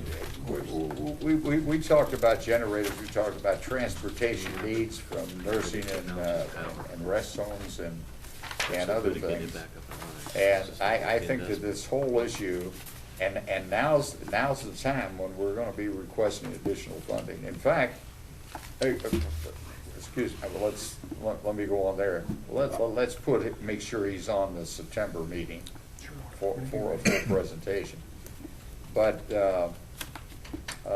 depending upon what we're going to do with this new middle school, I would like a Jim to look into the plans that they have for the new middle school electrically, and provide to this board the cost of providing the generators using the new middle school as the primary shelter. Okay. In addition to that, Mr. Chair, I also made a request along the same lines you're talking about, the emergency management guy. I don't know how, and I'm told, I thought Mr. Cole was still here, individuals who are on life support in the various, in their homes, in the event of a storm, how emergency management knows to contact them or to check on them. I don't know what that process is, and maybe some of you do, but. Yeah, I think I made the comment that of people that are on home dialysis that do not go through the local physicians here. Right. And I know that they do two that are in that category. Yeah. And just how they keep up with that. We need to do a public service announcement or procedural matter, how to get your family member Absolutely. on that. So we can do that as well in September. Okay, does that cover that? Now, the next item on the under new business had to do with this courthouse space, which is the reason I asked Mr. Cole to stick around. We've all seen the letter from Letterlow threatening to close the courthouse. By what date is it? August 18th. August 18th. Just what we are doing, and you and I have discussed this also. Back years ago, we actually. Let me ask you a question before you start. Sure. Why 4 months later are we just getting an earful on this issue? If you look at the letter dated Right, April it was 13th. April. So I was We thinking- weren't notified of the letter until the first week of July. Yeah. Okay, So well we've then been- why? I noticed y'all I've been were trying to lobbying work on that with- last Go back to night. my original question. Do you know why? I do not. Okay. I've So- been trying to work with the Yeah, the that's the DA first step. and everybody down there to If he try to got come up with a notice and didn't solution. give us notice, then he has a lot to bear here. I was actually first notified by Mr. Milliken that we had an issue down there, which I have been trying to work on for the last month and have come up with a temporary solution. I did attend a Bar Association meeting Friday, and they were actually, the DA was requesting more office space, so hopefully our study will encompass them also. But I do have a short-term solution that I worked out with Ms. Blakely, and And could you describe that? she actually had a office, reporter's office, and it's right there adjacent to the district attorney. And I'm actually moving them around to a different room and moving all the copiers in the DA's hallway into that room, and that'll free up that hallway. Is any of that basement being used, Kenny? The basement right now is really just storage, file storage. And I've also offered that to the DA, that we have a basement for files if they would like to store them down there. But the issue was the copy machines, trying to get them located close by to them. So I think we have a solution. They actually appointed we wanted one member from the Attorneys Association to work with myself or David in case we come up with issues like this. And I think I ended up with 4, didn't I? At least 3. 3, I think there's 3, so. How much? But it would be area is that- resolved by the 18th. How much area of that there in the SBI agent's office could be utilized I do not know. or is utilized? I'm not sure. I think that's another reason we felt like we need a space study to really look at every department in Lee County so we can get a handle on this. Some of it you don't need to study because the usage is pretty clear. Yeah, it if is. If I show up, I use it. If I don't, it's empty. Yeah. It's the value. Some of George Whitaker's recommendations were very good. Mighty valid. And a lot of it deals with the operations there, and I told them I was not familiar with it. I had to address safety issues. But I do plan a meeting into this week with the district attorney, Mr. Whitaker, discuss issues So you there. think by the end of this week that this matter It will be resolved. temporarily will be resolved? How do And we- what steps you're going to be taking? Mhm. Would you make sure that all of the board is Glad to. faxed a copy of that? And what are we responsible for to house in a courthouse? What are our obligations as a county? To provide them space as needed. Yeah, Yes. every bit of it. All of them. you allocate space, you know, they can tell you that, Mr. Earl, you may answer this better. The state pays rental based on courthouse. I mean, we get some funds out of it. I don't know to what extent. And then we get federal money for the jail in those beds. Some. We can, I don't know if we are. But like, let's say the law library, let's say we decided we were gonna build another library, and we would just put the law library in there. Could we do that? Yes, you can do that. Is there anybody in there who Yeah, I doesn't just, have to be in there? I know, logistically it's not good. But they want something that's available when they have something come up during a trial. They can refer to. Everybody in there is required. And how about the lounge areas? We're required. That's where they wait Provide space for for their them somewhere. cases to be reached. Okay. We're not. So, yeah, there are spaces that we need that are just like holding or waiting That makes us rooms. more responsible. You know, Well, one of the facilities, like at one point, I think years ago, we didn't have probations over there. That's right, they were on Makepeace. They had another office somewhere else, and then we moved them up there. So pretty much That's the building that they were in, that the planning department has it. Yeah, right. Yeah. Yeah, so the people in there currently are pretty much ones that we're responsible for providing space for. Absolutely. Yeah, but, and I spoke to the manager when I was confronted about it, and just said to him, while you may be taking action, it really is a board issue, because we're responsible for paying for and finding those spaces, and it becomes very political, whether you like it or not. It's the truth. So we ought to have first notice when something like that flares up, to start making decisions on it. Well, I think Chief Ledlow will accept the recommendations that y'all are gonna make. Oh, I've already spoke with him about it. Well, He had no- I talked to him yesterday, and I will say this, that we might be in a similar situation because he's going to inspect this building this week and maybe here now. How often does he do his inspections? Very What? haphazardly, The courthouse would have been worked out. That could be him coming. So it's not once a year that it has to be inspected? I think it's once a year, Right. minimum. So did we get the notice last year? I do recall several times him being in this building. No, I'm asking. I do the not. Courthouse, did we get a notice last year? No. But we got. Well, I think the issue was a lot of stuff in the last, several months have ended up in that hallway that I was not aware of. The last time I was there, it was not there. But I will tell you, this issue could have been worked out earlier, but I had one department did not like my solution. So, and that's the reason we just backed off and said, okay. So. Right. But the solution was actually, I had it resolved about a month ago. But Let me suggest this to you. If the chief has issues in the future, that the manager be copied, so that we have the same notice that the offending party has. Okay. That is my recommendation. Because then we all on the same page. And I also prefer an employee be with Mr. Ledlow if he's in our building. Well, make that That's it. So, the recommendation. because I was not aware that he was up there. And I'll put that in the form of a motion so that the board can adopt it or not.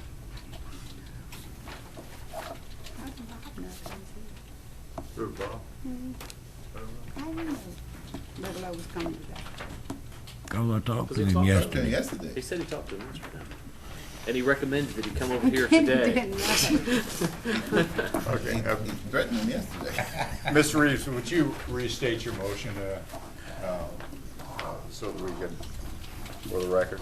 That it relates to, when it relates to local government buildings under the authority of this board, that when he finds, what do you call them, infractions? Deficiencies.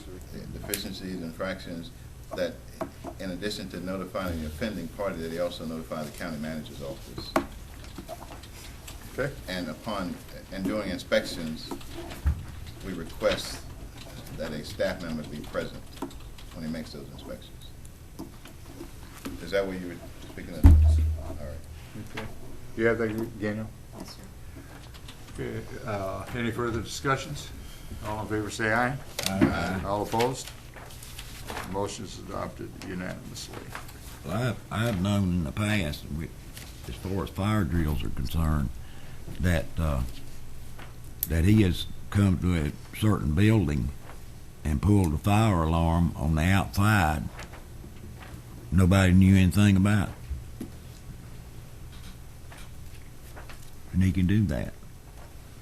If he's here right now, he can pull one of those fire alarms and grade us on that. We should have him arrested. We'll probably enjoy that. He can't do it. That's a prank. Yeah, that's You may be like. Miss Davison knows that that's happened before. That's okay. That was all that I wanted to discuss under the courthouse space, just to make sure that it was being done. Kenny has assured us that it is.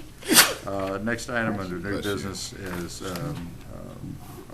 Commissioner Adams. It was pulled from the consent agenda concerning CIP projects for 0607. My main concern with this is that we, until the building of the new high school, pursued bonds for the building of our schools. Certificates of participation were a tool that was at the county's disposal. And then when the bond failed and the committee came to go to create the new high school, in the interest of time, and at the time the markets, is why we mainly pursued certificates of participation. Now it seems that we're not even really discussing a lot about this kind of tool, which should be used but rare. That we're looking at a new middle school, the gym at Floyd Knight. We're not even, and I may be missing something, but it looks like this resolution says specifically that we're going to use this funding mechanism for all or a combination of the projects listed above. And why are we so reticent to ask the taxpayers if they approve new middle schools and things like that? It would seem that having public buy-in would be a really neat thing to have for a big project like a middle school. Why would we not want that? Well, for one thing, I think that in order to meet the construction needs that that the school board has for the new high school and for Floyd Knight, we would have to hold a special election. Right. And well, no, you could put it into our regular election in November. No, we would never. That's the first when this was put on the agenda. The first question I asked: would it be entirely possible to have this on the November ballot of this year? And there is. I was told, no way would you make it. Well, we've known for over a year we were going to be building a new middle school. We've known, as Mr. Reeves said, or anyone would say, we've known this is a priority for a long time. Why do we not want to have bond elections? I guess that's my question. Because of what you just said. We've known that we were going to, because we pretty much decided that's where the need was. And, when we were looking at the different financing options at our retreat, we were looking at it and considering. And I brought the point up then. And I said, why do we not want, and it seems like that anytime you ask why you don't want public buy-in, we just kind of glaze it over and say, well, public's not really that important. We want to bypass them so we can go ahead and build it. I don't say that, but I mean, I just don't understand why do we not like bonds anymore? Is this the way we're going to continue to fund everything we build? Is just. No, I guess my point is we should have brought that up at the retreat. I did. Okay. I brought it up and then. Did you ask that we pursue having Yes, an I election? did. Okay, and then and you was didn't. summarily ignored. Okay. Apparently, because Okay. it never So- made it so anywhere. that's why we're here. This is not the approval of general obligation bonds or what have you now. It's to, as I understand it, Ms. Smitherman, you asked that this be placed on the agenda so that we can start talking about the procedures. It says in this resolution, directs staff to proceed with steps necessary to issue certificates of participation. At its face value, it is a statement of intent. There are more resolutions and much more formal resolutions that will have to be adopted to issue certificates of participation. But we have a significant amount of staff work to do, And we can't start down any road until we know the intent of this body. So this is a statement of intent for This us is a statement to avoid bonds. I mean, this is a statement to use this methodology only to fund that entire list. Correct. No opportunity for the citizens to vote on a new middle school. Am I missing something? Tell me where I'm wrong.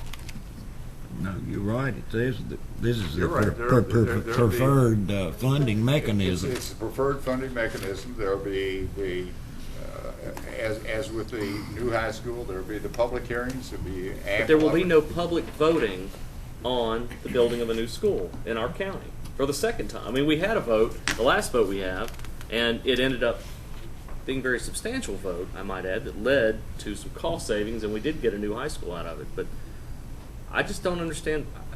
Maybe I'm missing something. I must be missing something because I just don't understand why we don't want the public buy-in on some of these. Well, on we're a not going to project meet, like that. we're not going to meet the construction timing on this one. What about the voting November ballot timing? Where did that? You said you received notice that we would not be able to make that. That's what I deadline. was told. Who told you that? Who said that? Dave. Who did you said it? I don't know. I don't recall saying that. Probably through. I thought pretty much 90 days you could put anything on a ballot, and we've known about this for more than 90 days. Well, you still got it. How much time do we have? Less than 90 days Less now? than 90 now. Got But less than 90. what's the mechanism that would have allowed it to be on the ballot, Lisa? Or David? Or Kenny? Heck, anyone. Well, why don't, if you will, why don't one of you run and find out through the Board of Elections? Right the on, they're not timeline? going to have I said know that. The school board is not going to have cost figures back until October. I If we think as didn't far as know, bidding. if we didn't know until the second Tuesday in November whether or not we were going to, or until then, what our financing mechanisms would be, that would put us probably another 120 days or more behind schedule. Okay, well then why can't you in this resolution leave the opportunity for bonds in there? For at least the middle school? Why couldn't you leave that option on the table? That's what I'm trying to work towards. So Yeah. first getting the answer to the question, if you would instruct someone, staff to go call the Board of Elections to find out what timeline we're working against. And if we can get that answered, you can still do what you said and do what you're saying by having this available. You won't have the middle school cost until October. And usually you do a certificate of participation if your timing's condensed, but there's no need for this to be. I'm stating our timing is condensed to meet Wait.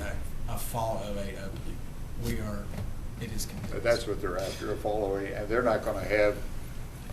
Are we that disorganized that we don't even have the capacity intellectually and financially to conduct a bond in this county anymore?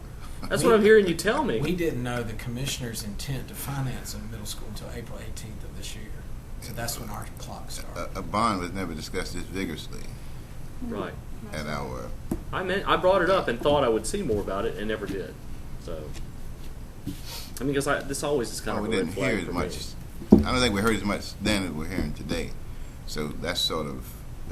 And then I was surprised it was on the consent agenda and not even discussed. So, if that's what the commission wants to do and just pass a policy that we're not interested in bonds anymore. And Well, in fairness to use myself, the reason it's on consent agenda is because we did talk about how we were going to move forward on these items when we were in the work study session, and the cops were certainly discussed thoroughly then. So I'm again, not for the rest saying- of the projects, I don't. We had It was just Davenport. just the new middle school was We what had I was concerned Davenport about. there. Yeah, I'm not going to deny that. That was a recommendation, so that was thoroughly discussed. Your idea about the bonds and the public, certainly I'm a big proponent of the public deciding. But the bottom line is this. If the public says no, and in reality we know that we need to build this school, we still have to make that tough call. Some of us do. Okay? And that's where we are. And having this in place, or you tell we can have this in place, can't we? Whether Yes, we sir. exercise it or not, is the best of both worlds. So it doesn't preclude you from holding a bond, David. Is that what you're saying? No, this is. So if we had all the stuff in place by October and this board or whatever board wanted to pursue a bond come next May, This would not prohibit that. okay. Mr. Adams, How Mr. Pim much- how used much- to always tell me it took about 4 months for a bond issue. Right. Again, we knew I in haven't January. asked, I haven't asked current council their opinion, but I mean, that was just his rule of thumb. Well, what I'm hearing is it's Going not. through the approvals with the local government commission and all, it would normally take about 4 months. What I'm hearing is that we don't know how much the school's going to cost, that no one's put together enough figures. So we're kind of flying blind into the certificate of participation without even knowing what the cost of the school will be, what our indebtedness may be, what the LGC may say. We don't know those things yet. We have to have a figure You have on to the have all bond that issue. before you can issue your cost. You have to have all that before you issue a bond too. Sure. This is just like a fast track, is what I'm hearing. The reason we're doing this is because we want to fast track it. No. If you didn't do comps, you'd have a choice of either a special election of sometime in early '07, or you would not make the fall '08 opening date for the new middle school, because there's no other election. You'd have to hold a special election because there's no other elections scheduled for Lee County in '07. Well, I agree with Mr. Reeves. We knew that when that bond failed out yonder, we still need the school, and we're gonna need one if it fails again, and I think that's probably what will happen. You think a bond would fail? I think it would. Yeah, I do. The public just don't understand the dire need. I don't know. Around the state, bonds have done for it. When they're well explained, they've done quite well the past few years. Except the one in Charlotte was poorly explained, got shot down. They're going to go back for another one. Wake had a pretty rough time. Wake had a rough time, but they're coming back with one. But again, the citizen involvement, I think, makes a lot of things better. This does not preclude us going in that direction at any time. It's just to start the process. Okay, then I misread the steps necessary to issue them. I must have misread that in the resolution. Let's just change them the wording of the resolution. No, and get this out as the one of the way. options, necessary to issue certificates of participation is one of the options if you Change it so we can. can- But I'll move to approve the resolution. I just thought it important to mention that Motion has been made to bonds are there for a reason. approve the resolution. Any further discussions? All in favor say aye. Aye. All opposed? Motion is adopted unanimously. Mr. Let me ask Lamont? Commissioner, answer the question before we go. Can we count on you to be back up here after December to bring these sort of matters to our attention before we get this far along in the process? I don't understand your question. I wish I did. I don't know how you missed that one. Pretty simple. You bring up a very valid point that we could have thoroughly beaten at the retreat or any time since the retreat. You bring it up today, and you go through a very legitimate explanation of how we ought to include the public. But it's too late. But Well, I now- mentioned it then, but mentioning it and beating it are two different Okay. things. You know, you can climb on you a want me to horse beat and a you can dead horse ride a for you horse. occasionally? I'll be glad to beat a few dead horses. Well, I just want to know if we expect you or not so we can take your name off of that list over there. Commissioner Lamont, you moved item L. Yes, Mr. Chairman, in reading this and going over these budget amendments and everything, as far as the enrichment center and the meals and everything, the increase there, I've had a number of complaints about the meals there at the center. I've had a few from, different residents, and I'm just curious about the the fourth paragraph in the bottom in the past month. Ms. Davidson discovered that Ardmark provided meals using products that are inexpensive, and then it states affected the meal quality and taste. Debbie, could you elaborate on anything that the complaints that you've heard?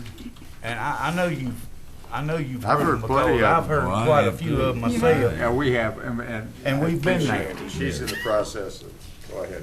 Not yet. Mr. Chairman, Board.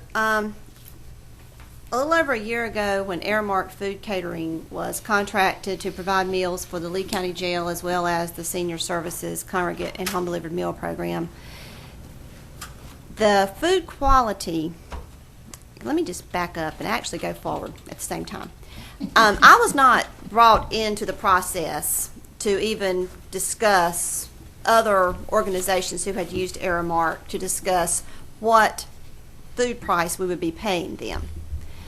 We were paying at that point roughly $2.20 to the jail per meal, and so Aramark agreed to provide a meal to the Lee County Senior Services Department for $2.15. Now, there are some additional charges that were included in $2.20 that are not included in that, i.e. the home-delivered meal trays. We are having to pay for those separate.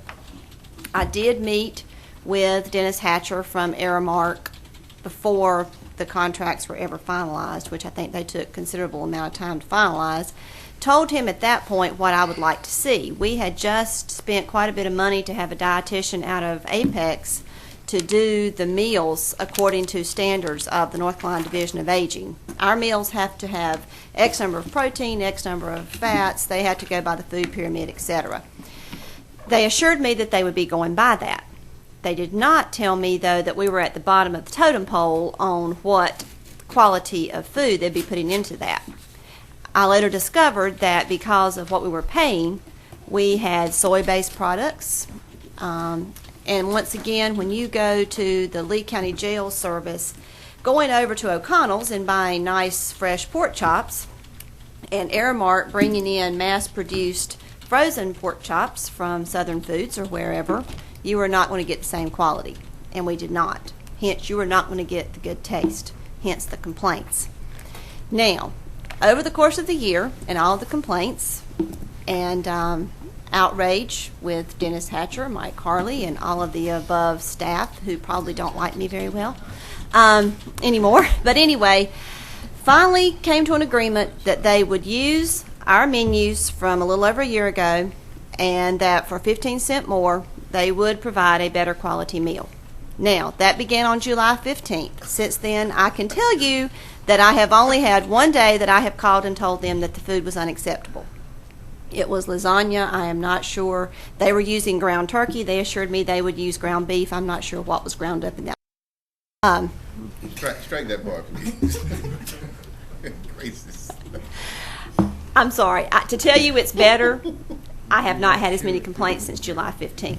To tell you that it is to the standard that it was a little over a year ago with Lee County Jail Food Service, no, it is not. Will it ever be to that standard? I doubt it. So. Well, I've gotten, like I said, I've gotten a number of complaints there. I was there at the what was it? The Gay 90s. Right, the 90s, the gay 90s celebration thing there. That was terrible. That was a top quality meal. I had just been eating cardboard. They actually went and special made that meal. Okay, but do you think you're on the road to correcting this? Is this? We are on the road to correcting this as much as this is going to be corrected. I mean, I'll be honest with you. Mr. Chairman, if the quality and the taste is not improved for the enrichment center, I think we ought to put it back out for bids again and let them know that we're serious about this. I mean, that's to me unacceptable. Reading a report like this and then tasting it. I agree with you. I mean, I want the people to know there that what their concern is getting to this board. Because one day I hope to be, 90 years old. Well, most of the people eat are 60. You'll never make it. To answer your question. What would you say? You said most of them that eat there are. Well, I mean, they're 60 to 90. I mean, our meal program is catered toward, our standards are 60 plus. So, I mean, there's a variety of individuals. Our meal program has dropped. Over there, and they have the meals on wheels. Certainly, home delivery meals. Some of your 90-year-olds are probably your more frequent customers. Or some of those, Ms. McLean still comes. Yeah, certainly. She's actually 100. So hearing what they have to say is certainly valid. And are you sort of, or in any way, monitoring what they have to say about meals? Are you doing that, or is staff doing that? Staff and myself, we have a complaint box that has quite a few topics in it. We are monitoring as best we can. To go back out for bid, our issue here is we're paying roughly now, I guess, $2.38 a meal. You're not going to get a meal for $2.38 to be able to bring into Lee County 150 meals a day and keep them to the temperatures, etc. Mr. Hinks asked me. I mean, a local restaurant, maybe. But again, I mean, it's the way the food is cooked on the side of Aramark. The jail food service was cooking Have you as a checked home-cooked meal. Have you checked with the local catering? No, the local contract's already been established for Aramark for another year. Have you talked with other counties that are using Aramark? I talked with our regional representative, whose name is Mary Warren, and her words basically were other organizations have not been pleased either. I know that there is Charlotte that has used them.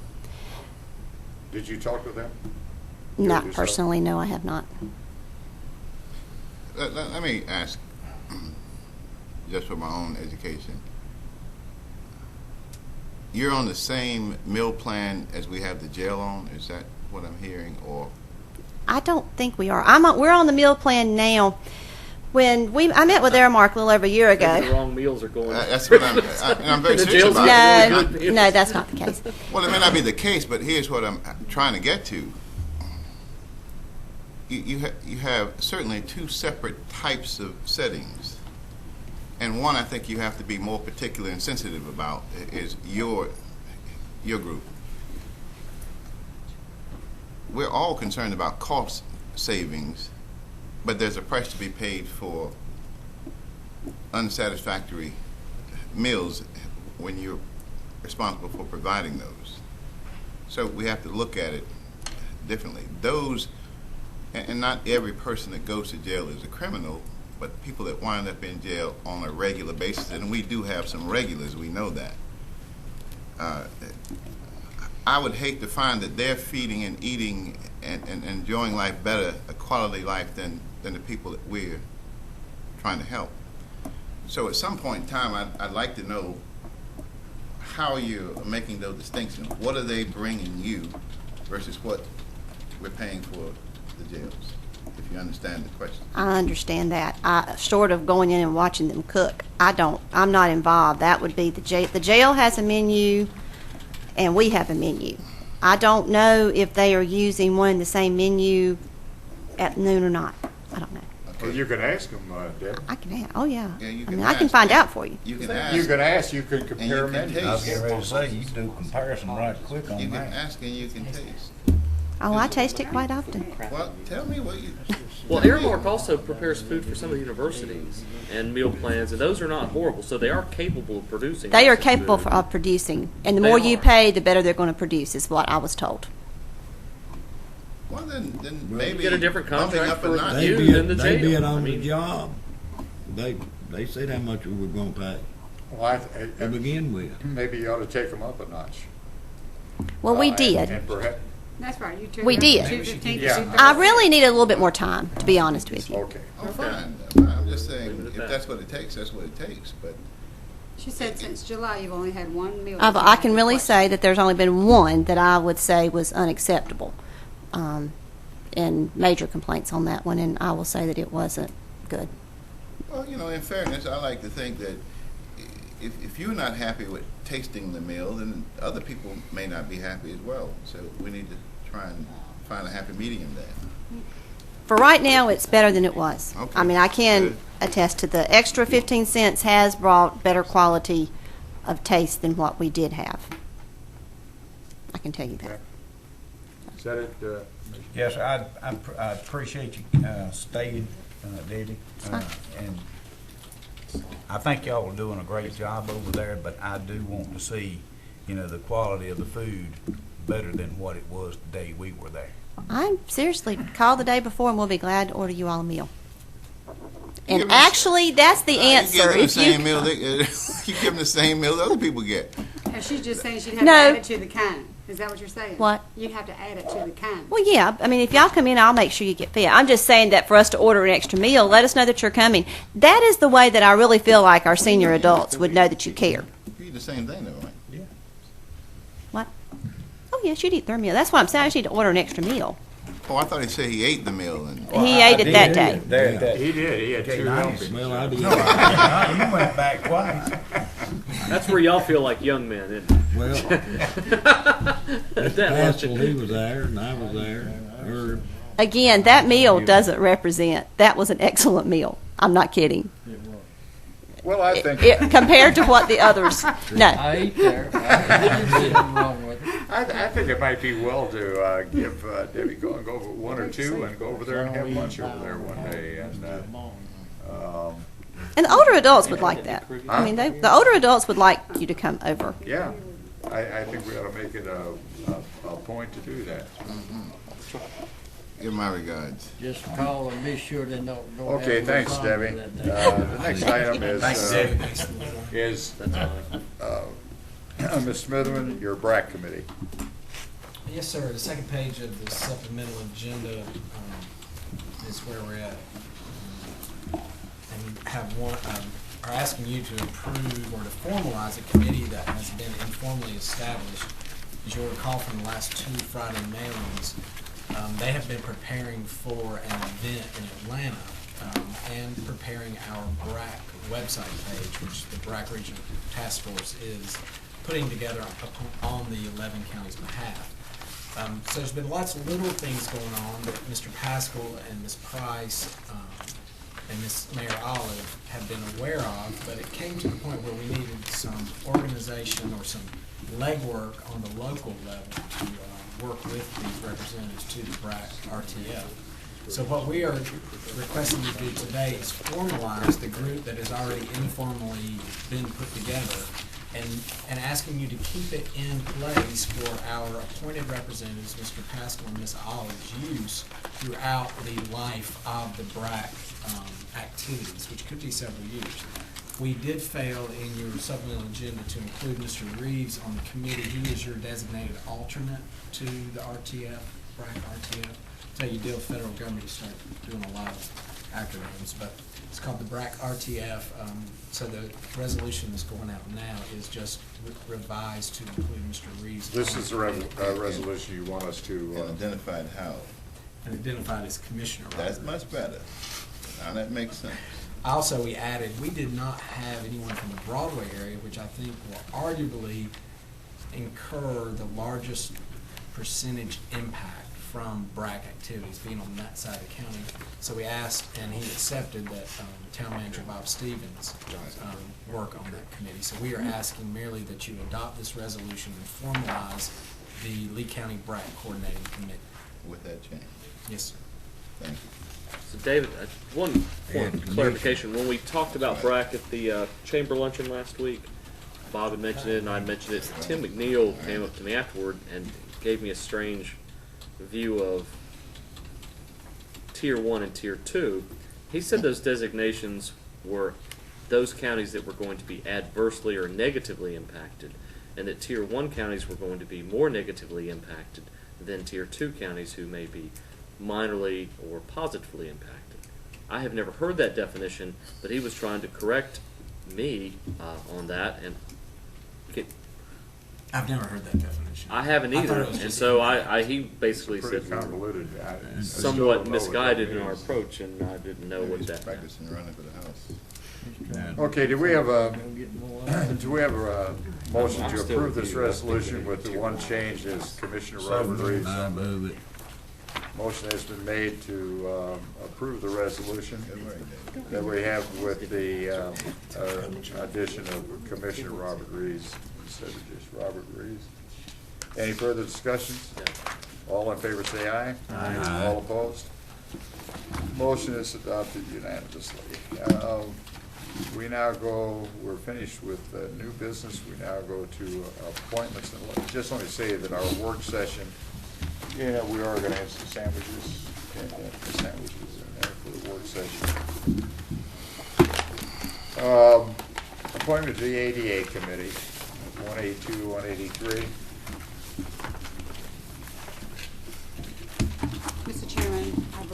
I guess I That was an missed educational representative. and I called Betsy Sloan, principal at Flow Night School, and she has a staff member there, Rebecca Highland, who would be more than happy to serve in that appointment, but we didn't get her paperwork in. She's out of town. Is she a Lee County resident? She is. She Move to lives in the approve. city. Right. Move to approve. Motion has been made by the Commissioner Reeves. No. All in favor say aye. Aye. Opposed? She is appointed Industrial Facility and Finance Authority.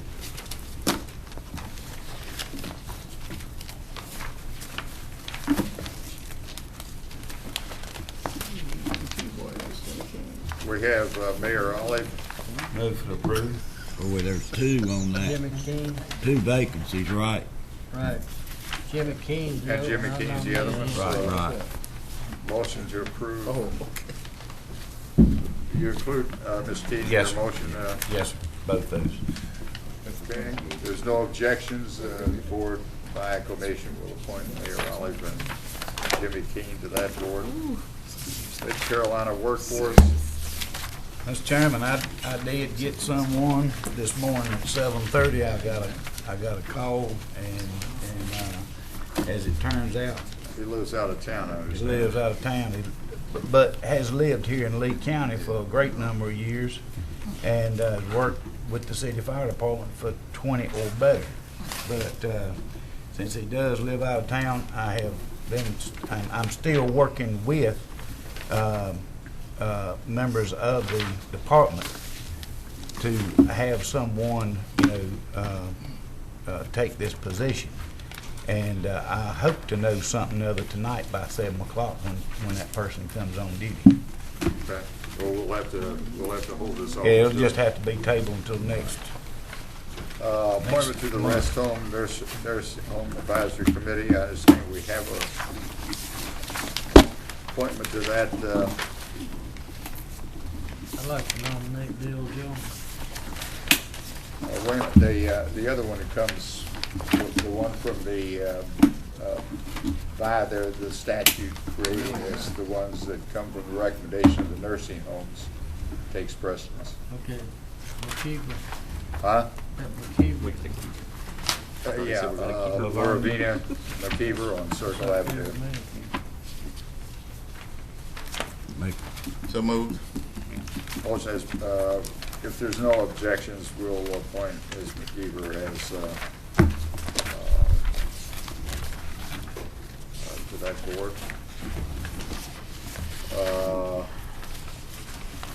Sanford Lee County Airport Authority. Make a motion, we table this.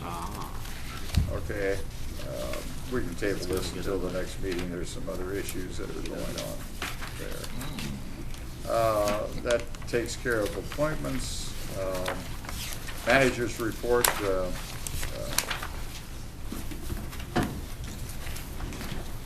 Ms. Smithman. Included for your reviews, the monthly financial report for the end of, is it end of fiscal year? July. The end of July, Ms. Minner's here answering questions you have about that. Other than that, Ms. Minter was going to bring you up to date on some of the BRAC activities and give you an example of the things the committee is working on. Well, can I? First, leave it open for Ms. Minter. Yeah, I just had a question. How did do you have year-end revenues yet? June 30? Probably everything but sales. Everything but sales? No, we should be cutting everything off this week as far as getting ready for the audit. Sales tax, we did get the numbers for May. They are down. They were way down. The lowest they've been all year. So I'm hoping they were the lowest they have been all year. The May sales tax numbers. The May sales tax numbers? Yes, sir. It was warm in Hope, basically, I will book a estimate for the June one so we can complete our audit. I have not done those numbers since I got those low numbers in May. I'll be working on that this week. So the September meeting, which I will not be at, but we should have numbers for you, and I can. How'd the rest of them run? The final numbers for last year, I cannot tell you. I have not looked at them yet since we booked receivables. Property and all? Property tax would have been basically what you saw last month. We won't book any additional property tax revenue. I was just talking about for the end of the year. Closing out the year, how do we come out? We came out a little bit above budget for the total tax revenue department That's what there. That's good news. Okay, you're going to talk to us about Bryce. No, that's Lisa Price. The other Lisa Lisa. Price, I'm sorry.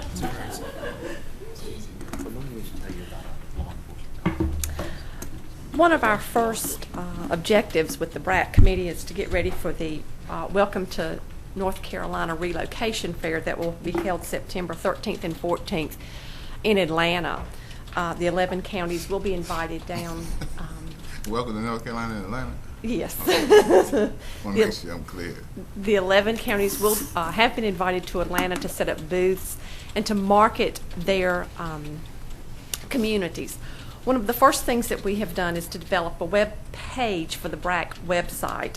And I'm going to pass this out, but I'm going to apologize. It was cut off here. I tried to print another page because it was a little dark and you couldn't see the websites to click on or the links to click on, but it will not be chopped off on the actual web page. Mr. Pascal invited retired Brigadier Commander Mike Jones to our first meeting of the BRAC committee, and he gave us information to target our audience, which is being patriotic, one of the biggest things, and we've tried to capture that in the pictures there. Mike also gave us some other ideas, such as for materials that we need at the fair. He did not recommend lots of pamphlets to hand out, but to develop a CD that would actually tell about our county. Maybe have a pen or something available and a handout or two of websites to visit. But, you know, they don't want a lot of information. They'll put it in a bag and probably drop it off in a trash can. They don't have time to read it. But we are working on the DVD. And thanks to the community college efforts, we would not be where we're at today. Miss Jan Ryder with the community college and some of the students at the community college are working with us to have worked with us to develop the web page and are working with us on the DVD. And I really think we'll be very proud of what they're putting together. Yeah, I understand that you are very happy with the DVD as it's progressing. The text, there'll be that they've put to talk about our community, to sell our community, is very well written. Who came up with this logo here? The community, the community. That's really eye-catching. It is. I wish you had a copy of the first draft. I do. I think, yes. This shows you what getting someone like Mr. What was the name? The general. Mike Jones. Mr. Jones involved has done for this group. Well, what I think happened, I attended, Mr. Pascal was there with me as well, a committee meeting in March at the chamber where there, I'm assuming was the BRAC committee to work on these issues, and they actually had Paul Dortle, the executive director of BRAC, here to talk about the webpage. And I never heard anything else about it, so I started asking questions. Where's our webpage? Where's our webpage? In July, this is what I got.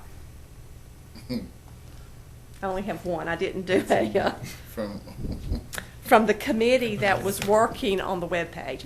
It's very nice. It really is, but it does not target the audience that's going to be in Atlanta.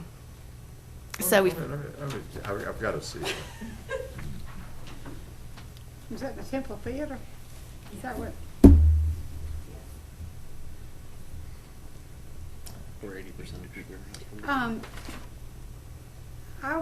Do you want us to make comments on some of the language in this, or? We had 1 week to get that ready, and it's already been submitted. I will be glad to try if there's something that you'd like to suggest.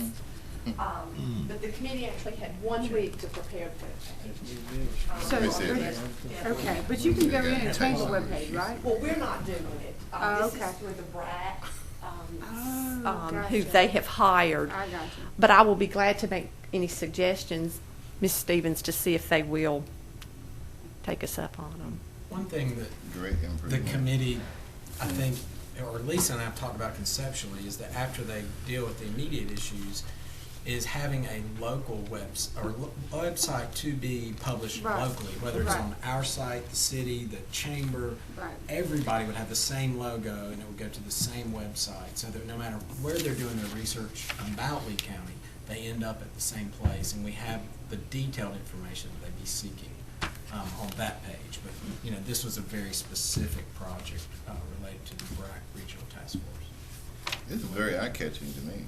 And Beautiful color coordination. I have seen a couple of samples of websites, and they're just shots, individual shots of maybe a building or a pond or excuse me, a lake or something in their community. I think this grabs the audience that we're looking for. As Mr. Jones told us, it's all about marketing. Looks good. Mm-hmm. What does that all-American community mean? An easy 20-minute drive from Fort Bragg to Lee County is an all-American community. As opposed to the Muslim hubbub we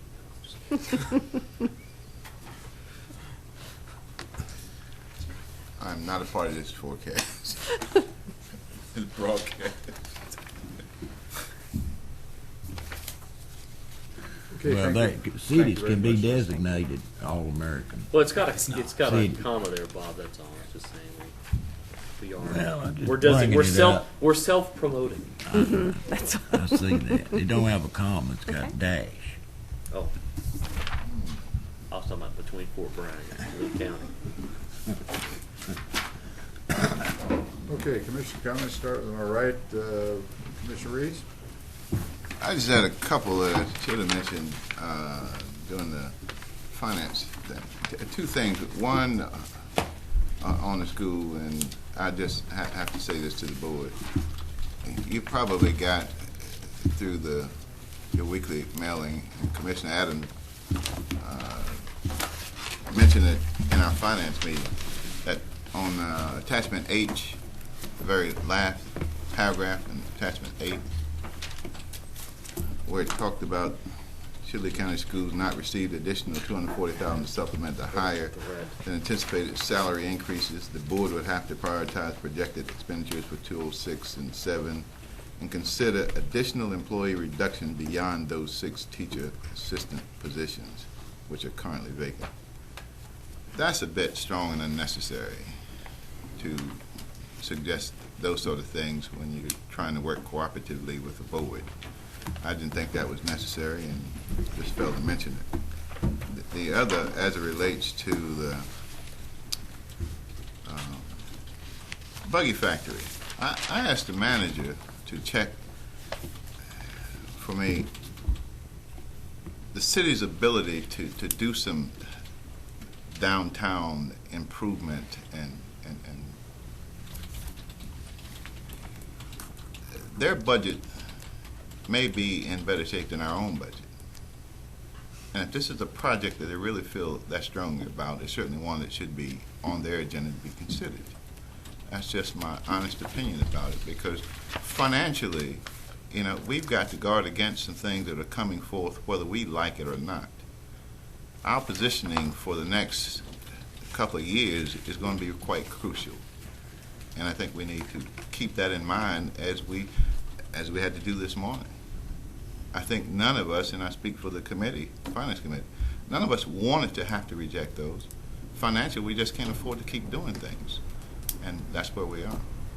But certainly, as I understand it, their finances may be much stronger than our own.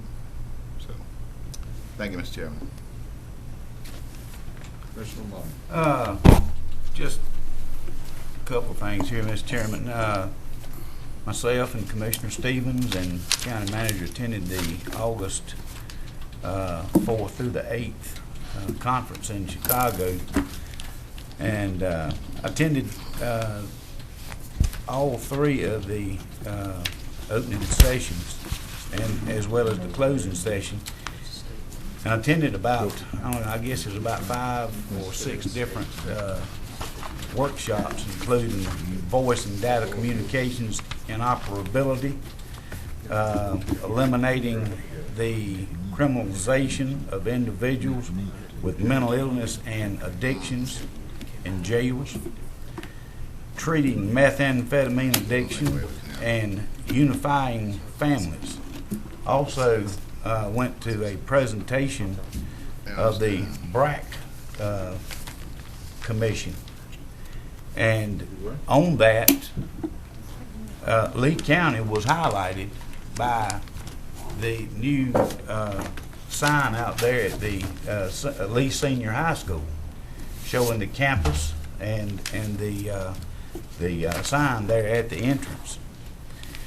And went to one other, and I cannot remember what it was, but anyway, they had in the meth training session said that meth houses were down somewhat over the state, but there is an increase, a spiked increase in use of meth, and the most of it is coming out of, as we know, Mexico and now Canada. So they really highlighted on the enforcement and targeting the portable meth labs, as well as the methamphetamine coming into the United States from Canada and Mexico. And I have a press release that I have for Justin and Ms. Murchison at the radio station. So it was a mighty good conference. I did go out to Millennium Park, which they have a thing there, seems like every night. As I was getting to the corner there, going over to Millennium Park, they have different events that happen there during the week, like concerts. That night that I was there, which I got there late, but anyway, they have a film night. It's like a jumbotron. And I saw, and I'm talking about rows of people coming out of that place that was 5 and 6 abreast with 4 different exits. And I know there was at least 25 to 30,000 people coming from that park into the city, and all of them using mass transit. But that was something to see. I mean, that was just one event for one night, about 25, 30,000 people. But it was a mighty good conference. Bob? No. I have nothing to you. Ms. Bascom? No, Mr. Joel? Ms. Smitherman? Yes, sir. Okay, I'm going to recess this meeting for the purpose of conducting the work session in the Gordon Wicker Room, and we'll start that work session at 10 minutes to 12. How's that? Okay. Okay. There's no objection. Like a motion that this meeting be recessed. Excuse me. Excuse me, I have a couple of things. The personnel policy that's at your place, that's the updated one that includes the revisions that you approved on the consent agenda today. So if you have the first revision that was given to you back a couple of meetings ago, if you'll turn that in and keep this. Is this so labeled as a revision? Yes, that's your update as of today. And Okay. also, I have DVDs from the August 2nd Fire Advisory Board meeting. If anyone would like to take one home and play it in your DVD, it was a very good work session, so I do have some of those for you. So moved, Mr. Chairman, that we recess. Okay. All in favor, say aye. Aye. All opposed. Anyway, Herb, I'll tell you this quick story. And it's serious.